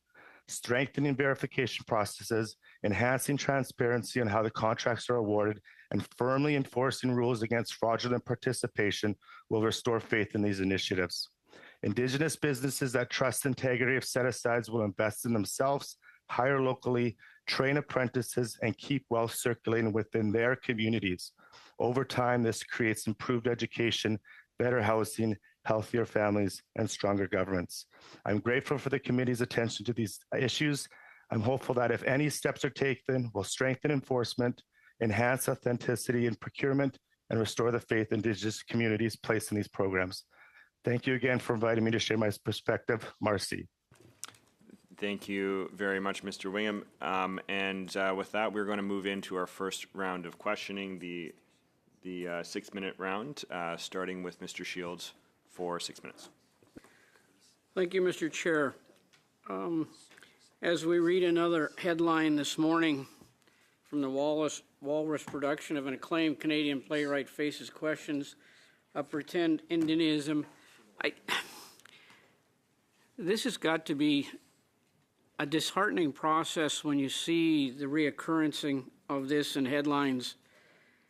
But to the Provost, Vice Provost, Dr. Hyman, I think the office that you described as one of a kind probably is a reaction to what has happened at the university in the past. Am I wrong? No, you're correct. This policy is a reaction to the Carrie Barassa situation that we had about 3.5 years ago. And now thinking about how do we be proactive to create space that makes sure that we're doing everything we can to do verification and listening to the Indigenous communities. I appreciate that your comments you made about who claims you in the sense of establishing the documentation as directed by an Indigenous. And I think that's one of the critical pieces we've heard from witnesses is who is the identification process following. And I think that's something that you're clearly stating and how that is very important for you in your policy. Correct. Our process looks to have memorandums of understanding or agreements with Indigenous communities, the First Nations, Métis, and Inuit people of Canada. And we do that with ITK, Inuit Tapiriit Kanatami, with Métis Nation Saskatchewan and other provincial governments of Métis people, as well as First Nations bands directly. So they determine what documentation we accept for verification. That doesn't also mean that it has to be a status card. A lot of bands within Saskatchewan specifically are asking that we accept a letter from them directly stating that they claim this individual as their member. So it's about looking to the bands, the Indigenous bands, the First Nations bands, the Métis people, and their government, the Inuit government, to determine what that documentation is and who their members are. And I think, as we've heard from many witnesses, and some of us know the history of the disenfranchise of people from Indigenous for various reasons, that this gives you an opportunity from the Indigenous bands to have people reclaim that status that they may have lost for different reasons historically. Correct. For First Nations people specifically, if their band writes a letter saying that they are a member of their band, that they claim them as a member, then that supersedes any government of Canada determination that they are non-status. So it is, again, the bands who make that determination. You also talked about this is the first of its kind. Have you been in contact, or have other people, organizations, the government, for example, been in contact with you about your policy that you've established? Absolutely. I've done presentations for countless universities across the country, government agencies in Canada, and also internationally. Are you finding not just making the presentations, but is there interest, do you see, and is somebody starting to do this in other places like governments following your example?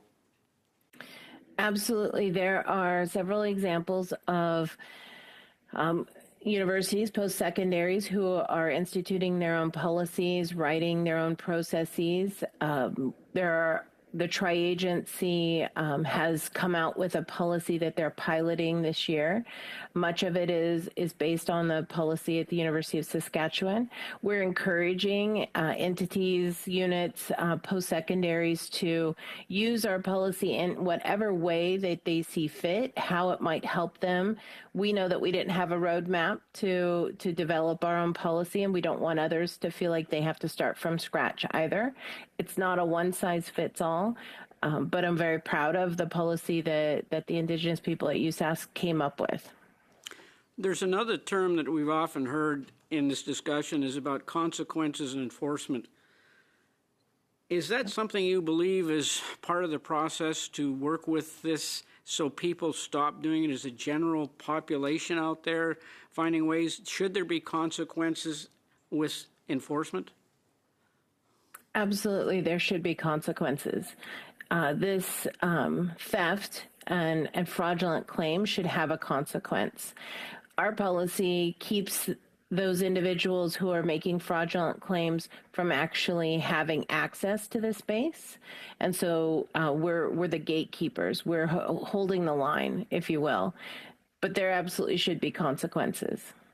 The type of consequences, enforcement, when we talk about fraud, is this the kind of thing that should be enforced in criminal penalties of that nature? There are definitely conversations that are being had about consequences at the criminal level.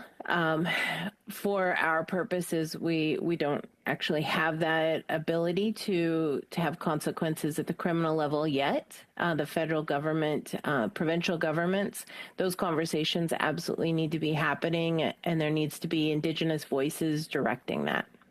Thank you. Appreciate it. Thank you very much, Mr. Shields. Next, we'll go to Mr. McLeod for 6 minutes. You have the floor. Thank you, Mr. Chair, and thank you to the witnesses for joining us here today. A very important discussion that we're having, and I think the discussion could probably carry on for a long time and go into different areas that need to be addressed. Yesterday, I watched the news and I watched all the premiers from across the country get together and all sat at a table with all the chairs behind it, and all the 13 premiers, I counted there was 3 Indigenous premiers, which made me feel really good. I was really proud of that.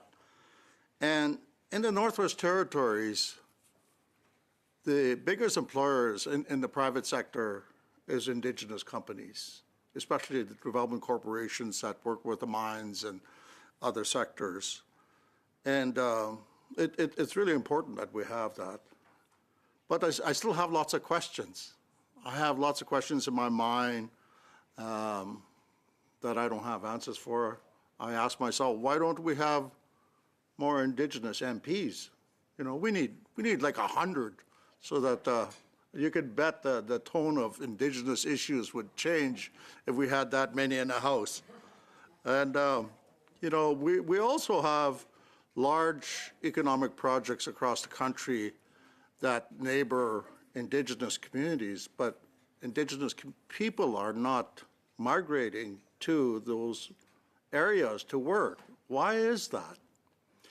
And, you know, the biggest potential in the communities I represent, and I represent mostly Indigenous communities, is tourism.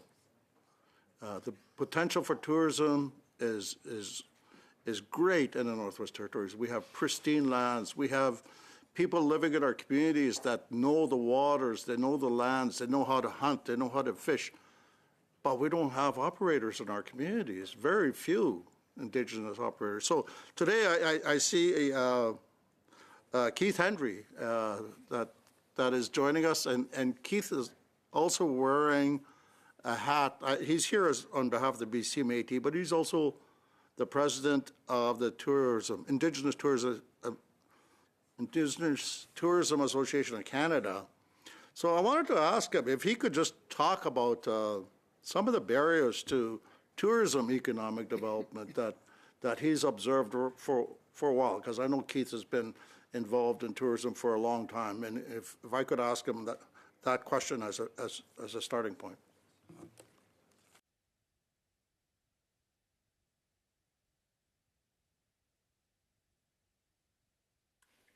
Thank you for the question. I think you can hear me now, hopefully. We can hear you. Yeah, thanks, Patrick. I think it's a really welcomed question, Mr. McLeod. It's a pleasure seeing you and several of the individuals here today. I think it's when we talk about this panel and the importance of Indigenous economic development beyond the challenges of identifying businesses. Tourism is a really good example of the challenges where they manifest. So when we talk about authentic Indigenous tourism, that means Indigenous tourism that's owned and operated by Indigenous people, right? It's very important to the consumer, it's whether they're domestic or international, and whether it's in Northwest Territories or anywhere else in the country. The number one challenge we have continues to be around access to capital. And I do know that is in part of the report. I know that's part of the recommendations. But that access to capital needs to be discussed in a more complex way. It's not about just enhancing, access through Indigenous financial institutions. The challenge is the investments that are enabling Indigenous tourism to build to reach its potential is woefully inadequate. We've done an economic analysis with the Conference Board of Canada, and we've shared that with our partners over this last year.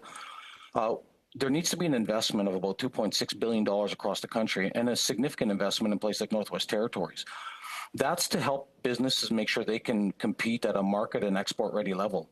The potential is there, but if you don't know how to work and work in the sales channels, and those Indigenous operators, whether they're Inuit, First Nations, or Métis, have that infrastructure, that ability to execute the sale, the ability to market and promote in an Indigenous-led way, that it's really difficult to compete. The space is being occupied by non-Indigenous marketing organizations. And it's driving visitors to non-Indigenous, more, if I can say it carefully, non-Indigenous led experiences, which is part of the tourism, Canada's great destination. But if we're serious about Indigenous tourism in the country, it's going to take more than that. And there's just not enough resources in the system to actually build those businesses. We're talking, so for example, in the Northwest Territories, there could be tremendous opportunity, but they're going to need to build proper accommodations and infrastructure that just isn't there. And small loans of $50,000, $100,000, $250,000 are simply not going to be enough. We're talking about developing major infrastructure so that in the long run, that return on those investments would be significant. But until we address that challenge, I think we're going to be, seeing modest.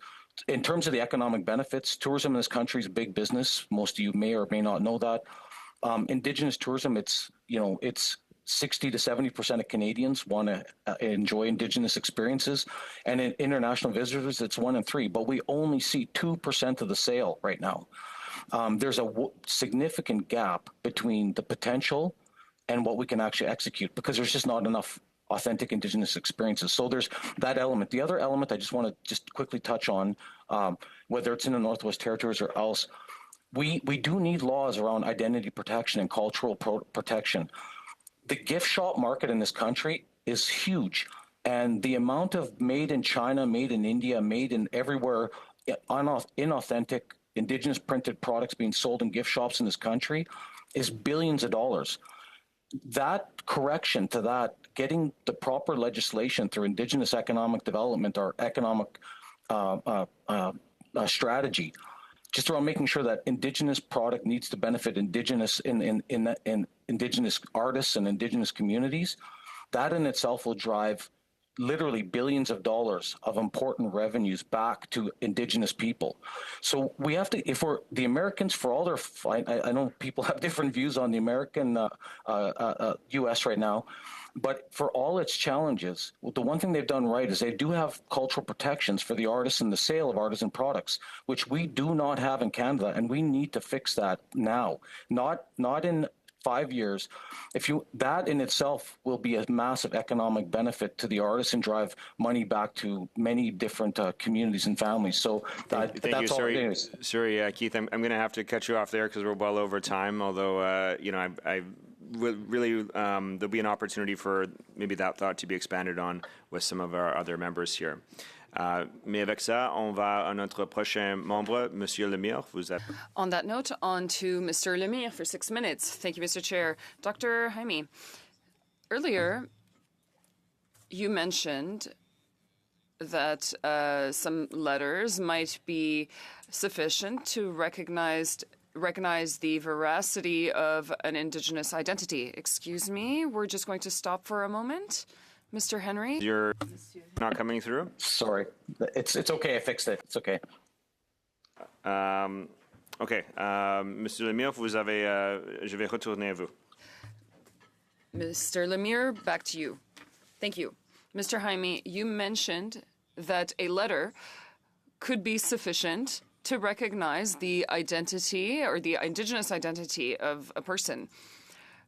I would like to know what mechanisms and measures you've put in place in order to detect potential cases of fraud, because a letter can be written quite easily. It could be copied or falsified.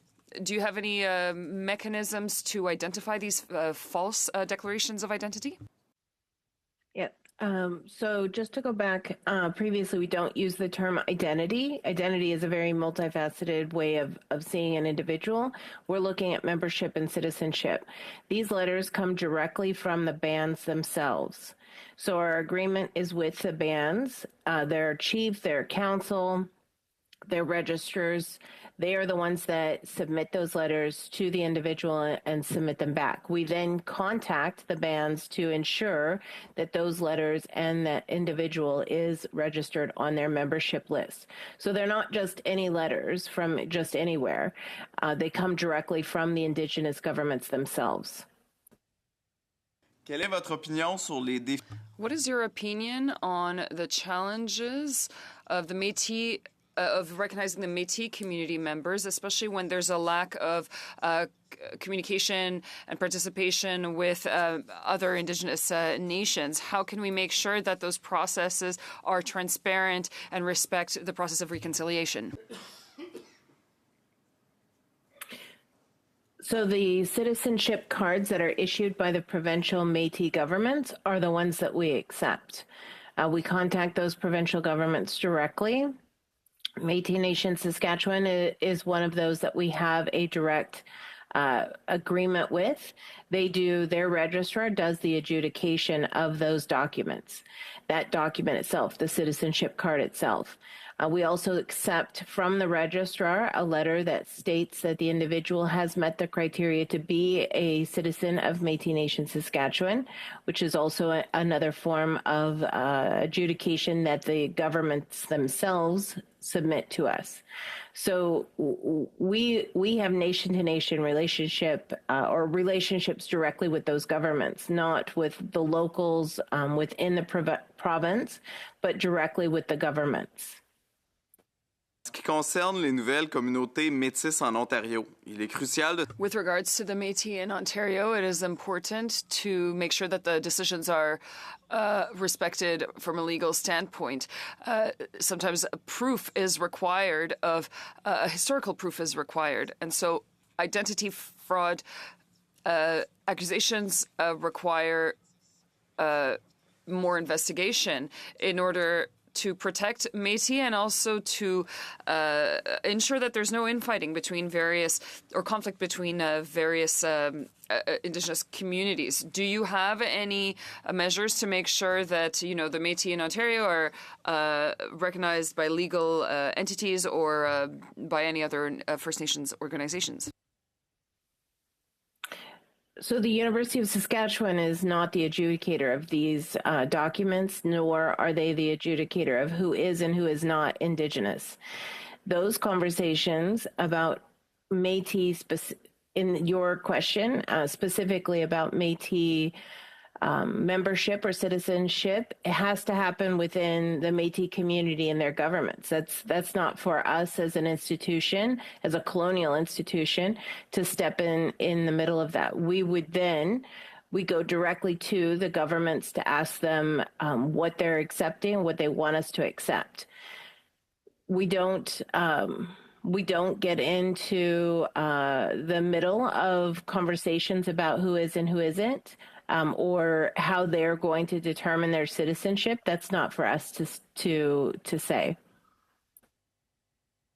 Aucun métis n'est reconnu, ni aucune... No Métis or Métis community is recognized, but if I wanted to make up a Métis Québécois government and wanted to give authorization to the members of my community and I wanted to be a Quebec national Métis government, you could come to me and validate my cards, my citizenship and membership. Is that correct? The government has to be part of the Section 35 rights holders. They have to be a part of the bilateral agreements. So a Quebec government of Métis pops up and wants to claim to be Indigenous. That doesn't make them Indigenous. That is not the process for Section 35 rights.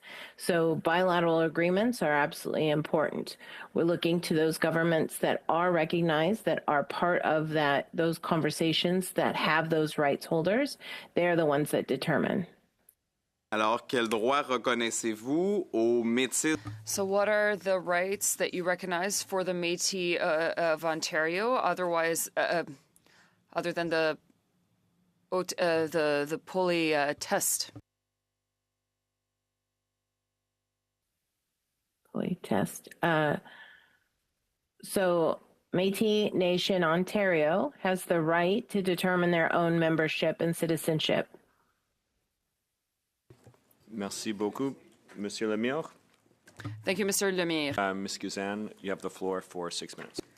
Thank you, and thank you to all the witnesses, and thank you. My first round of questions is for you, Dr. Jaime. I spent a long career in academia, and I really commend the University of Saskatchewan for dealing with this issue head on. I also come from Saskatchewan, so my community is Wood Mountain Lakota Nation. So I'm proud that the province in which my First Nation is located is dealing with this in a way that understands that it's delicate, just because of our complex colonial histories, as we heard from Dr. Pam Palmetter in one of the other panels, that it's delicate. And I know that it came after, because I remember this, and it was, I actually felt some sort of vindication, actually, when the University of Saskatchewan dealt with Carrie Barraza, who claimed Indigenous ancestry and received bursaries and grants and research dollars, and in fact wasn't Indigenous, something that's so common in academia. But I also know that universities, as somebody who spent a long time in them, are very colonial institutions. So how did you work with the university to begin the process of actually dealing with this and taking it seriously? That's a great question, and always a challenge in anything that we're doing in colonial institutions. I had the immense pleasure of having a provost, my direct report, who herself is Indigenous from Samoa. And so when I said we need to be proactive about this rather than just reactive every time a fraudulent case comes, she was absolutely supportive of this process, as was the administration of the institution. The institution stands by its truth and reconciliation calls to action, its Indigenous strategy. And so holding us all accountable is really important. This policy came about utilizing our Indigenous strategy, making sure that it's about principles over personalities. It's not just about one fraudulent case. Fraud is fraud, and acknowledging that and making sure that Indigenous voices are the center of that conversation. That was by all means the most important part of this process. I mean, I know that I've heard a lot today about, like, should it be criminalized, but we do have a criminal code, and identity fraud is actually already part of the criminal code, and we know that there's cases where people have actually been charged under the criminal code for identity fraud, as in with the Gill case that we heard about earlier today. With the model that you're using, we're having this study because of, an issue with a minister who claimed to be Indigenous, and that's how it came about. But I think it's an opportunity as well to kind of learn how to do things differently. How to make sure that programs that are designed for Indigenous folks, the benefits are received by Indigenous folks. Do you feel that the model that you're using in Saskatchewan could be adopted by the federal government in their procurement strategy? Yes, I do. I think that each time we're challenged with a new scenario or new situation that puts in question our policy, I'm amazed with the words of our knowledge keepers and our elders and the support that they provided in creating this policy. Ultimately, our principle is that it is the Indigenous people's decision and their right to determine who their members are. And that becomes the core value for this policy. I think that can absolutely be the core value of any government and or any other institution creating a policy that centers Indigenous voice. You know, too often in the entirety of a colonization has been about putting Indigenous voice to the side, not imagining that Indigenous people can make their own decisions and or are intelligent enough to do this work. And we see that as racist, obviously, but then also inappropriate, unprofessional, in every way. That Indigenous people have been doing this work forever, and so they need to be able to be the center of that conversation. So I agree with you. I want to ask a question, though. You know, I was one of the families, actually, you know, really impacted by the child welfare system. You know, some of my cousins were part of when they were like, ended up in care, some residential schools, but particularly for 60 Scoop. Sometimes there's people that were part of the 60 Scoop who try and go back in their communities and they're not accepted. So it's delicate, right? Like if we leave it up to nations to decide, which I totally agree with. But I want to understand how your university is dealing with the complexities that have been caused by violent colonialism. So, sorry, and we are over time, so just if you could provide a brief answer, please. If you want to that question, Chair. Okay, no, we'll finish it. No, because we run out of time. Okay, please go on. Sorry. Okay, no worries. We work directly with the individual to help them connect back to community. We walk with them on this path. We're not about just hitting the button to say deny, deny, deny, but rather working with communities with the government and making sure that we are walking with people to help them reconnect to the community. Great. Thank you very much, Ms. Gazan. Which is going to take us into the next round, starting with Mr. Schmiel. How long do I have, Chair? Well, in this round, we were going to do 4-4-2-2. We'll see how this round goes. Okay. So I'll turn it over to you. Okay. Thank you very much, Chair. And I'll start with you, Mr. Henry, if I could, and hopefully Vancouver avoids that centimeter or so of snow that you were talking about. I know that has some impacts on the city if it does arrive. You know, in the last panel, we talked a lot about the fact that the department, through testimonies, come out that they knew that fraudulent businesses were listed on the Indigenous Procurement Program directory.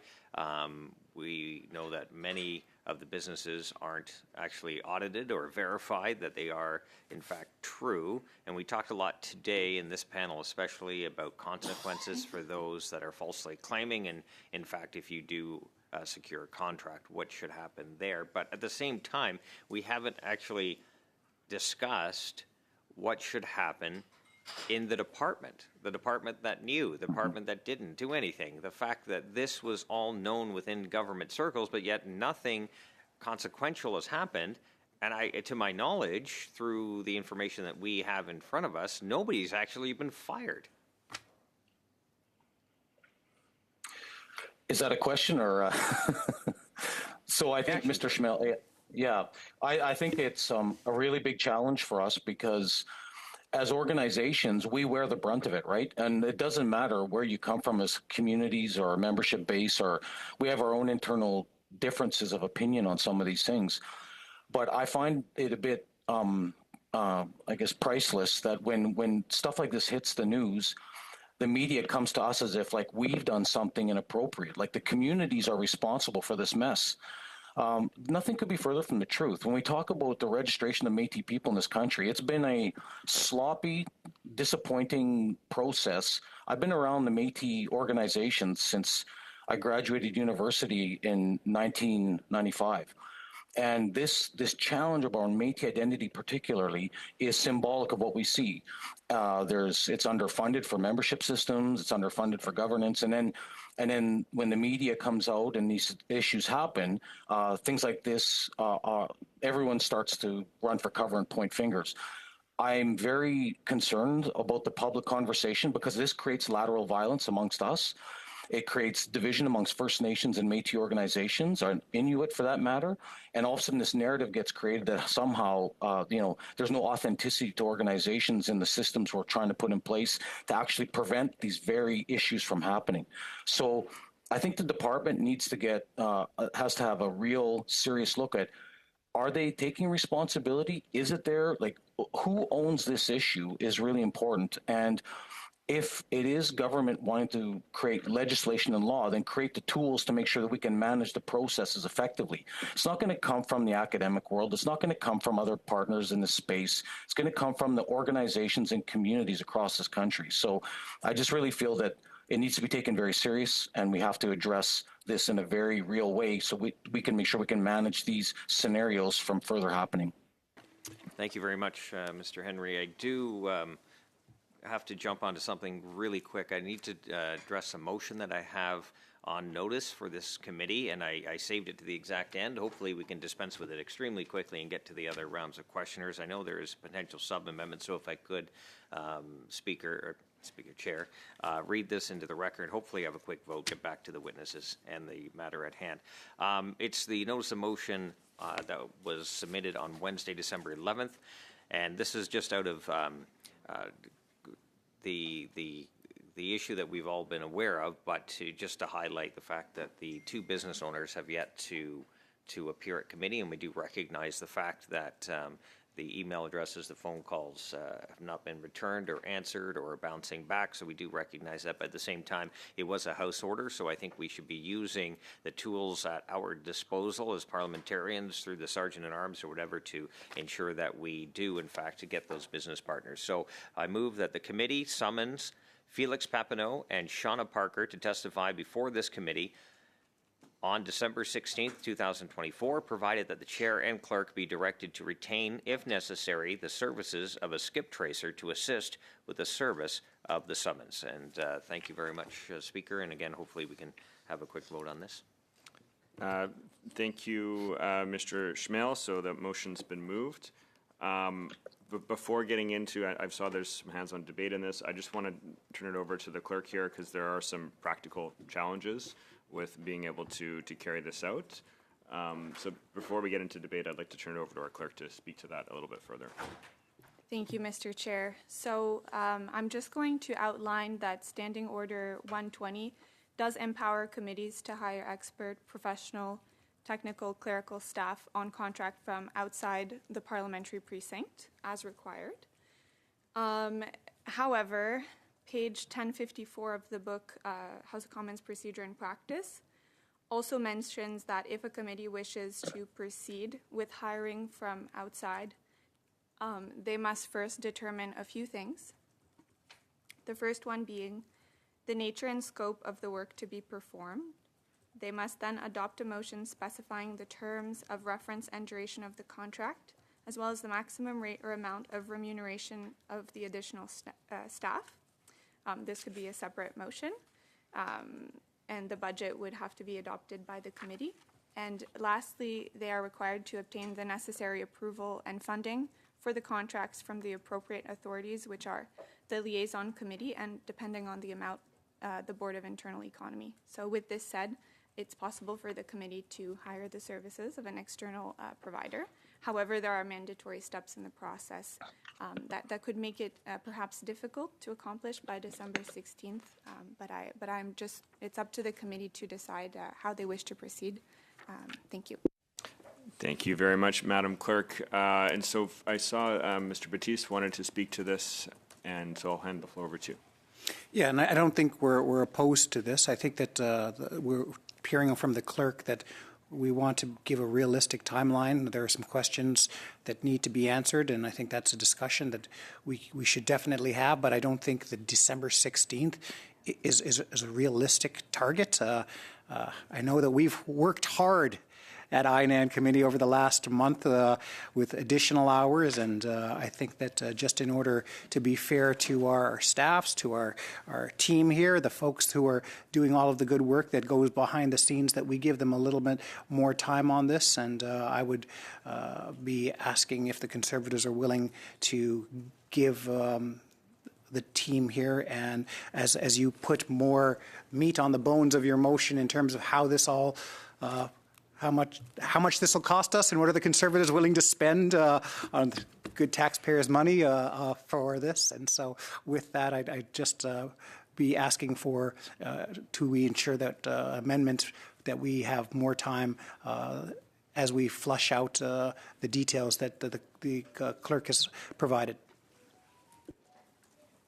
Thank you very much, Mr. Batiste. Not seeing any other. Not seeing any other interventions. Mr. Smale. Thank you very much. And to Mr. Batiste, through you, Chair. Yeah, we are flexible on the date. We do recognize it is pretty soon. It's in a couple days, and the team before us on the committee would have to put that together to make it work, and we do understand the complexities on that. We would like to, at some point, very soon, and maybe I throw this back to the clerk or the analysts, is there a template already in place that we can use to kind of get an idea of the scope of work that would be necessary, leading to the potential hiring of someone that can carry out the duties, and what a potential budget might look like, and then we can potentially answer Mr. Batiste's concerns. I think members of this committee have the same concerns, that we do want these two business partners to attend as per the House order, and it's just a matter of putting the resources behind them. So I am acceptable and flexible on that as long as we achieve that goal. And maybe the analysts here, I don't know if they have anything to add that can.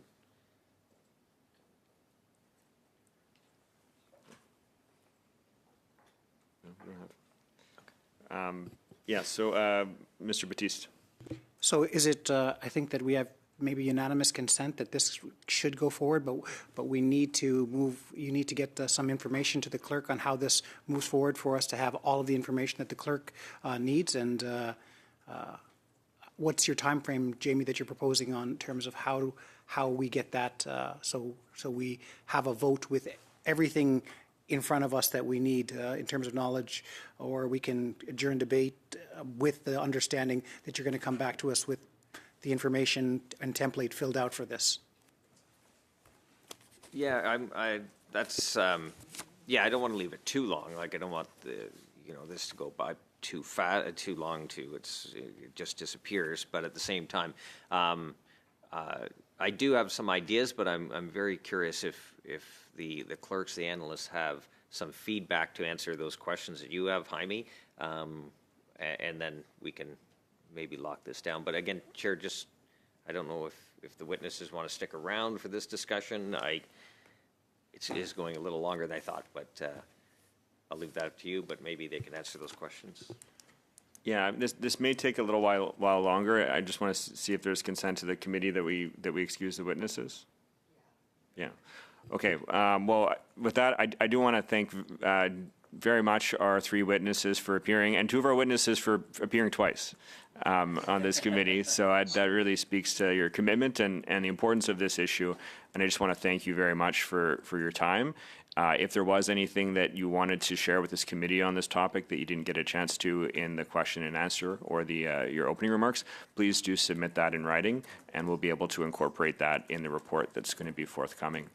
So with that, thank you so much for your time, and you're excused to leave at your convenience. Thanks for having us. Thank you. Okay, so we're going to first go to our clerk, et après ça, on va à Monsieur Lemire après ça. And then on to Mr. Lemire. So to answer the questions, this is relatively new, and so we're not sure exactly how long we would need, but this is something that we can look into and will look into. The Office of the Law Clerk is looking into this, and we would require their help to draft the contract. However, on our side, we can, once we know what the services would look like, draft a budget, which would need to be approved by committee. So the committee or the chair may decide when to convene the committee for that matter. And then after that, this budget needs to go to the liaison committee, and I am not sure when they would meet, but it would be up to members perhaps to see if and when the liaison committee can meet to approve this budget. So with that said, I am familiar with the steps, but I can't provide an exact timeline. So it is up to the committee to decide when they meet and when they want things done by. Thank you very much. And avant aller à Monsieur Lemire, the other thing to consider is should we be able to track down these two individuals and get their testimony, how we're going to be able to find a way to incorporate that testimony into the report and then meet the timeline as well. So there is that aspect to think of this as well. Mais avec ça, on va à Monsieur Lemire. On that note, on to Mr. Lemire. Thank you, Mr. Chair. Indeed, this study is incomplete without those witness testimonies. It will require us to be a lot more flexible, so we might have to approve those budgets or those contracts by email. We'll have to be flexible. If it means that we'll have to sit during the last week of December or in January, I will make myself available. Mr. McLeod. Yeah, was he finished? Yeah, Mr. Chairman, I'm just trying to follow the intent of the motion.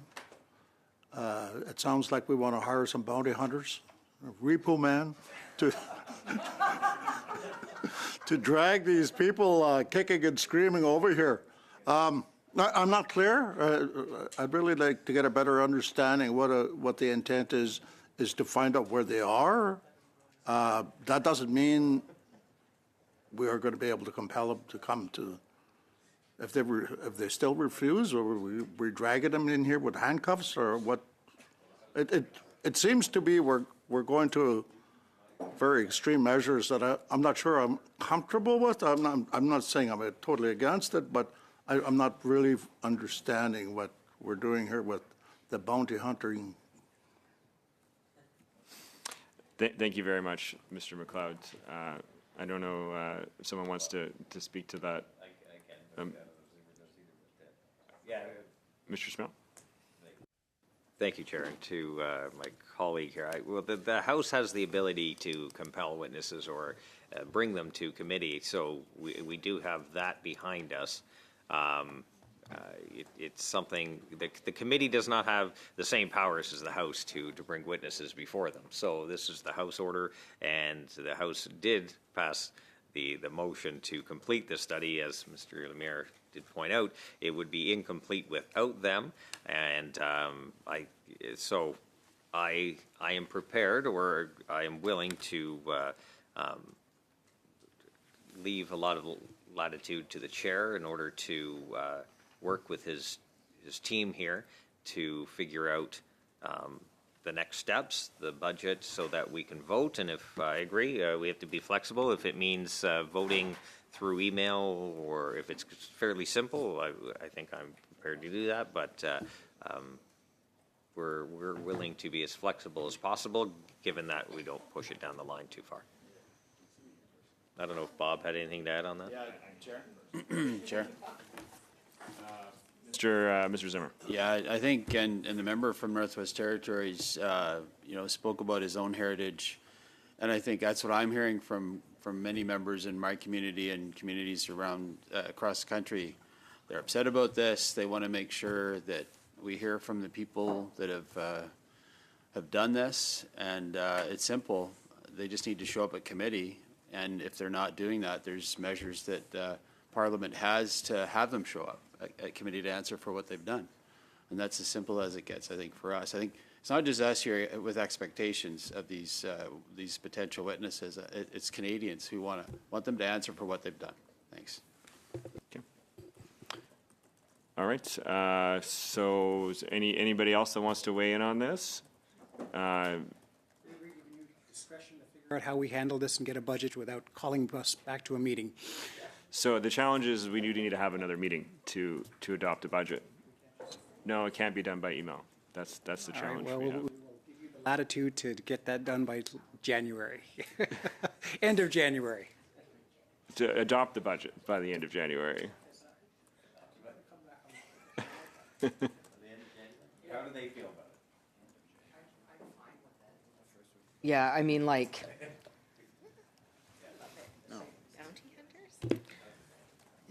So, Monsieur Lemieux.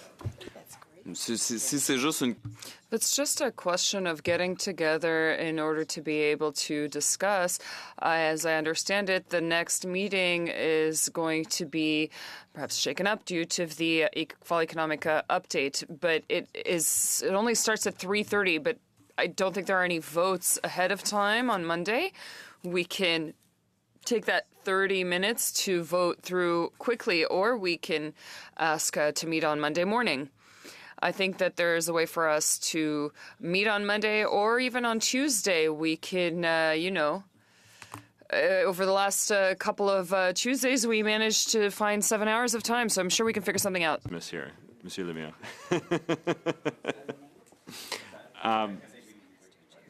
Sorry, just want to.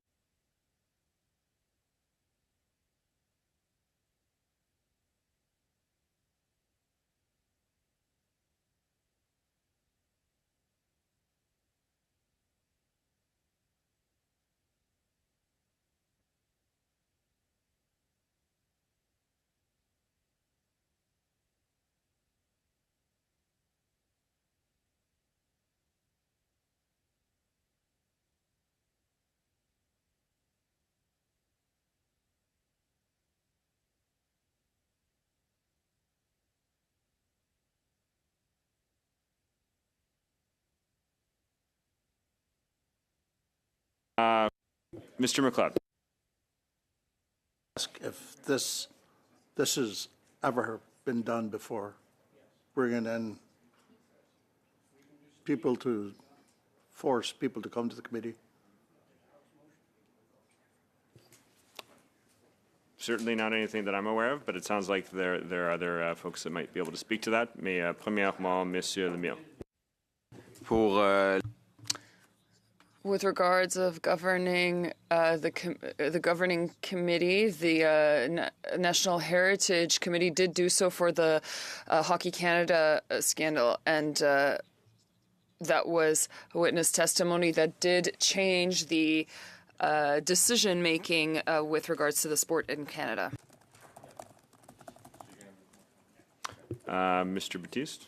So just because the House order specifies the 17th, we would need to amend that, and I think that we've been said that is and that the chair and clerk of the committee be empowered to action the necessary details pertaining to the contract of the use of skip trace, and we target end of January. Yep, makes sense for everyone. Sorry, maybe.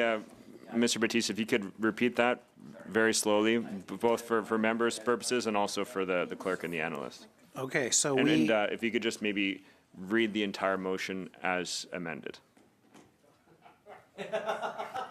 I don't have. It's probably going to be a bit of a All right. PTSD from C61. Do you have a...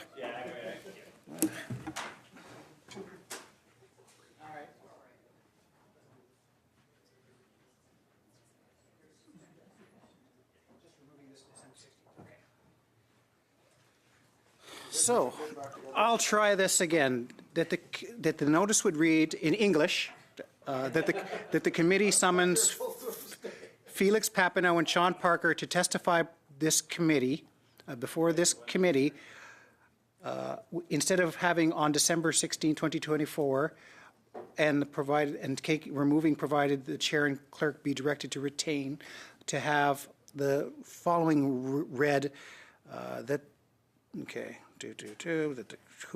okay. Sorry, folks, just that the committee summons Felix Papineau and Shauna Parker to testify before this committee, and provided that the chair and clerk be directed to retain, if necessary, the services of a skip tracer to assist with the services of the summons, and the chair and clerk of the committee be empowered to action the necessary details pertaining to the contact of the use of the skip tracer. Period. And it would be understanding that we would have this done by the end of January. Okay, that's good. I think we've got unanimous consent around the table, but just want to make sure this is. I've got it right here too.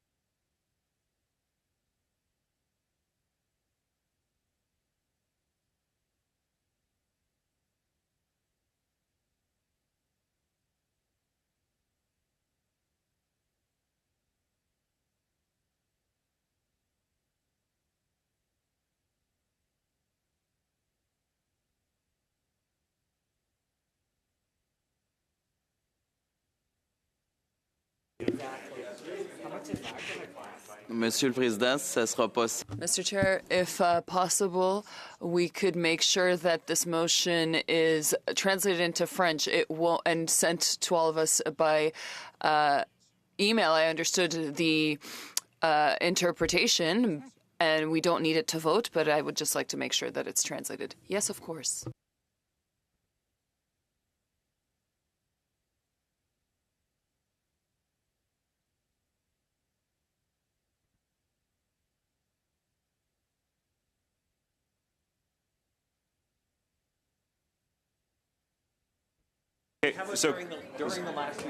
So, colleagues, we are going to suspend this meeting, and before we go into in camera, because the other part of this meeting today is we need to discuss the drafting instructions with the analysts here. So we're going to suspend very briefly and go in camera.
you.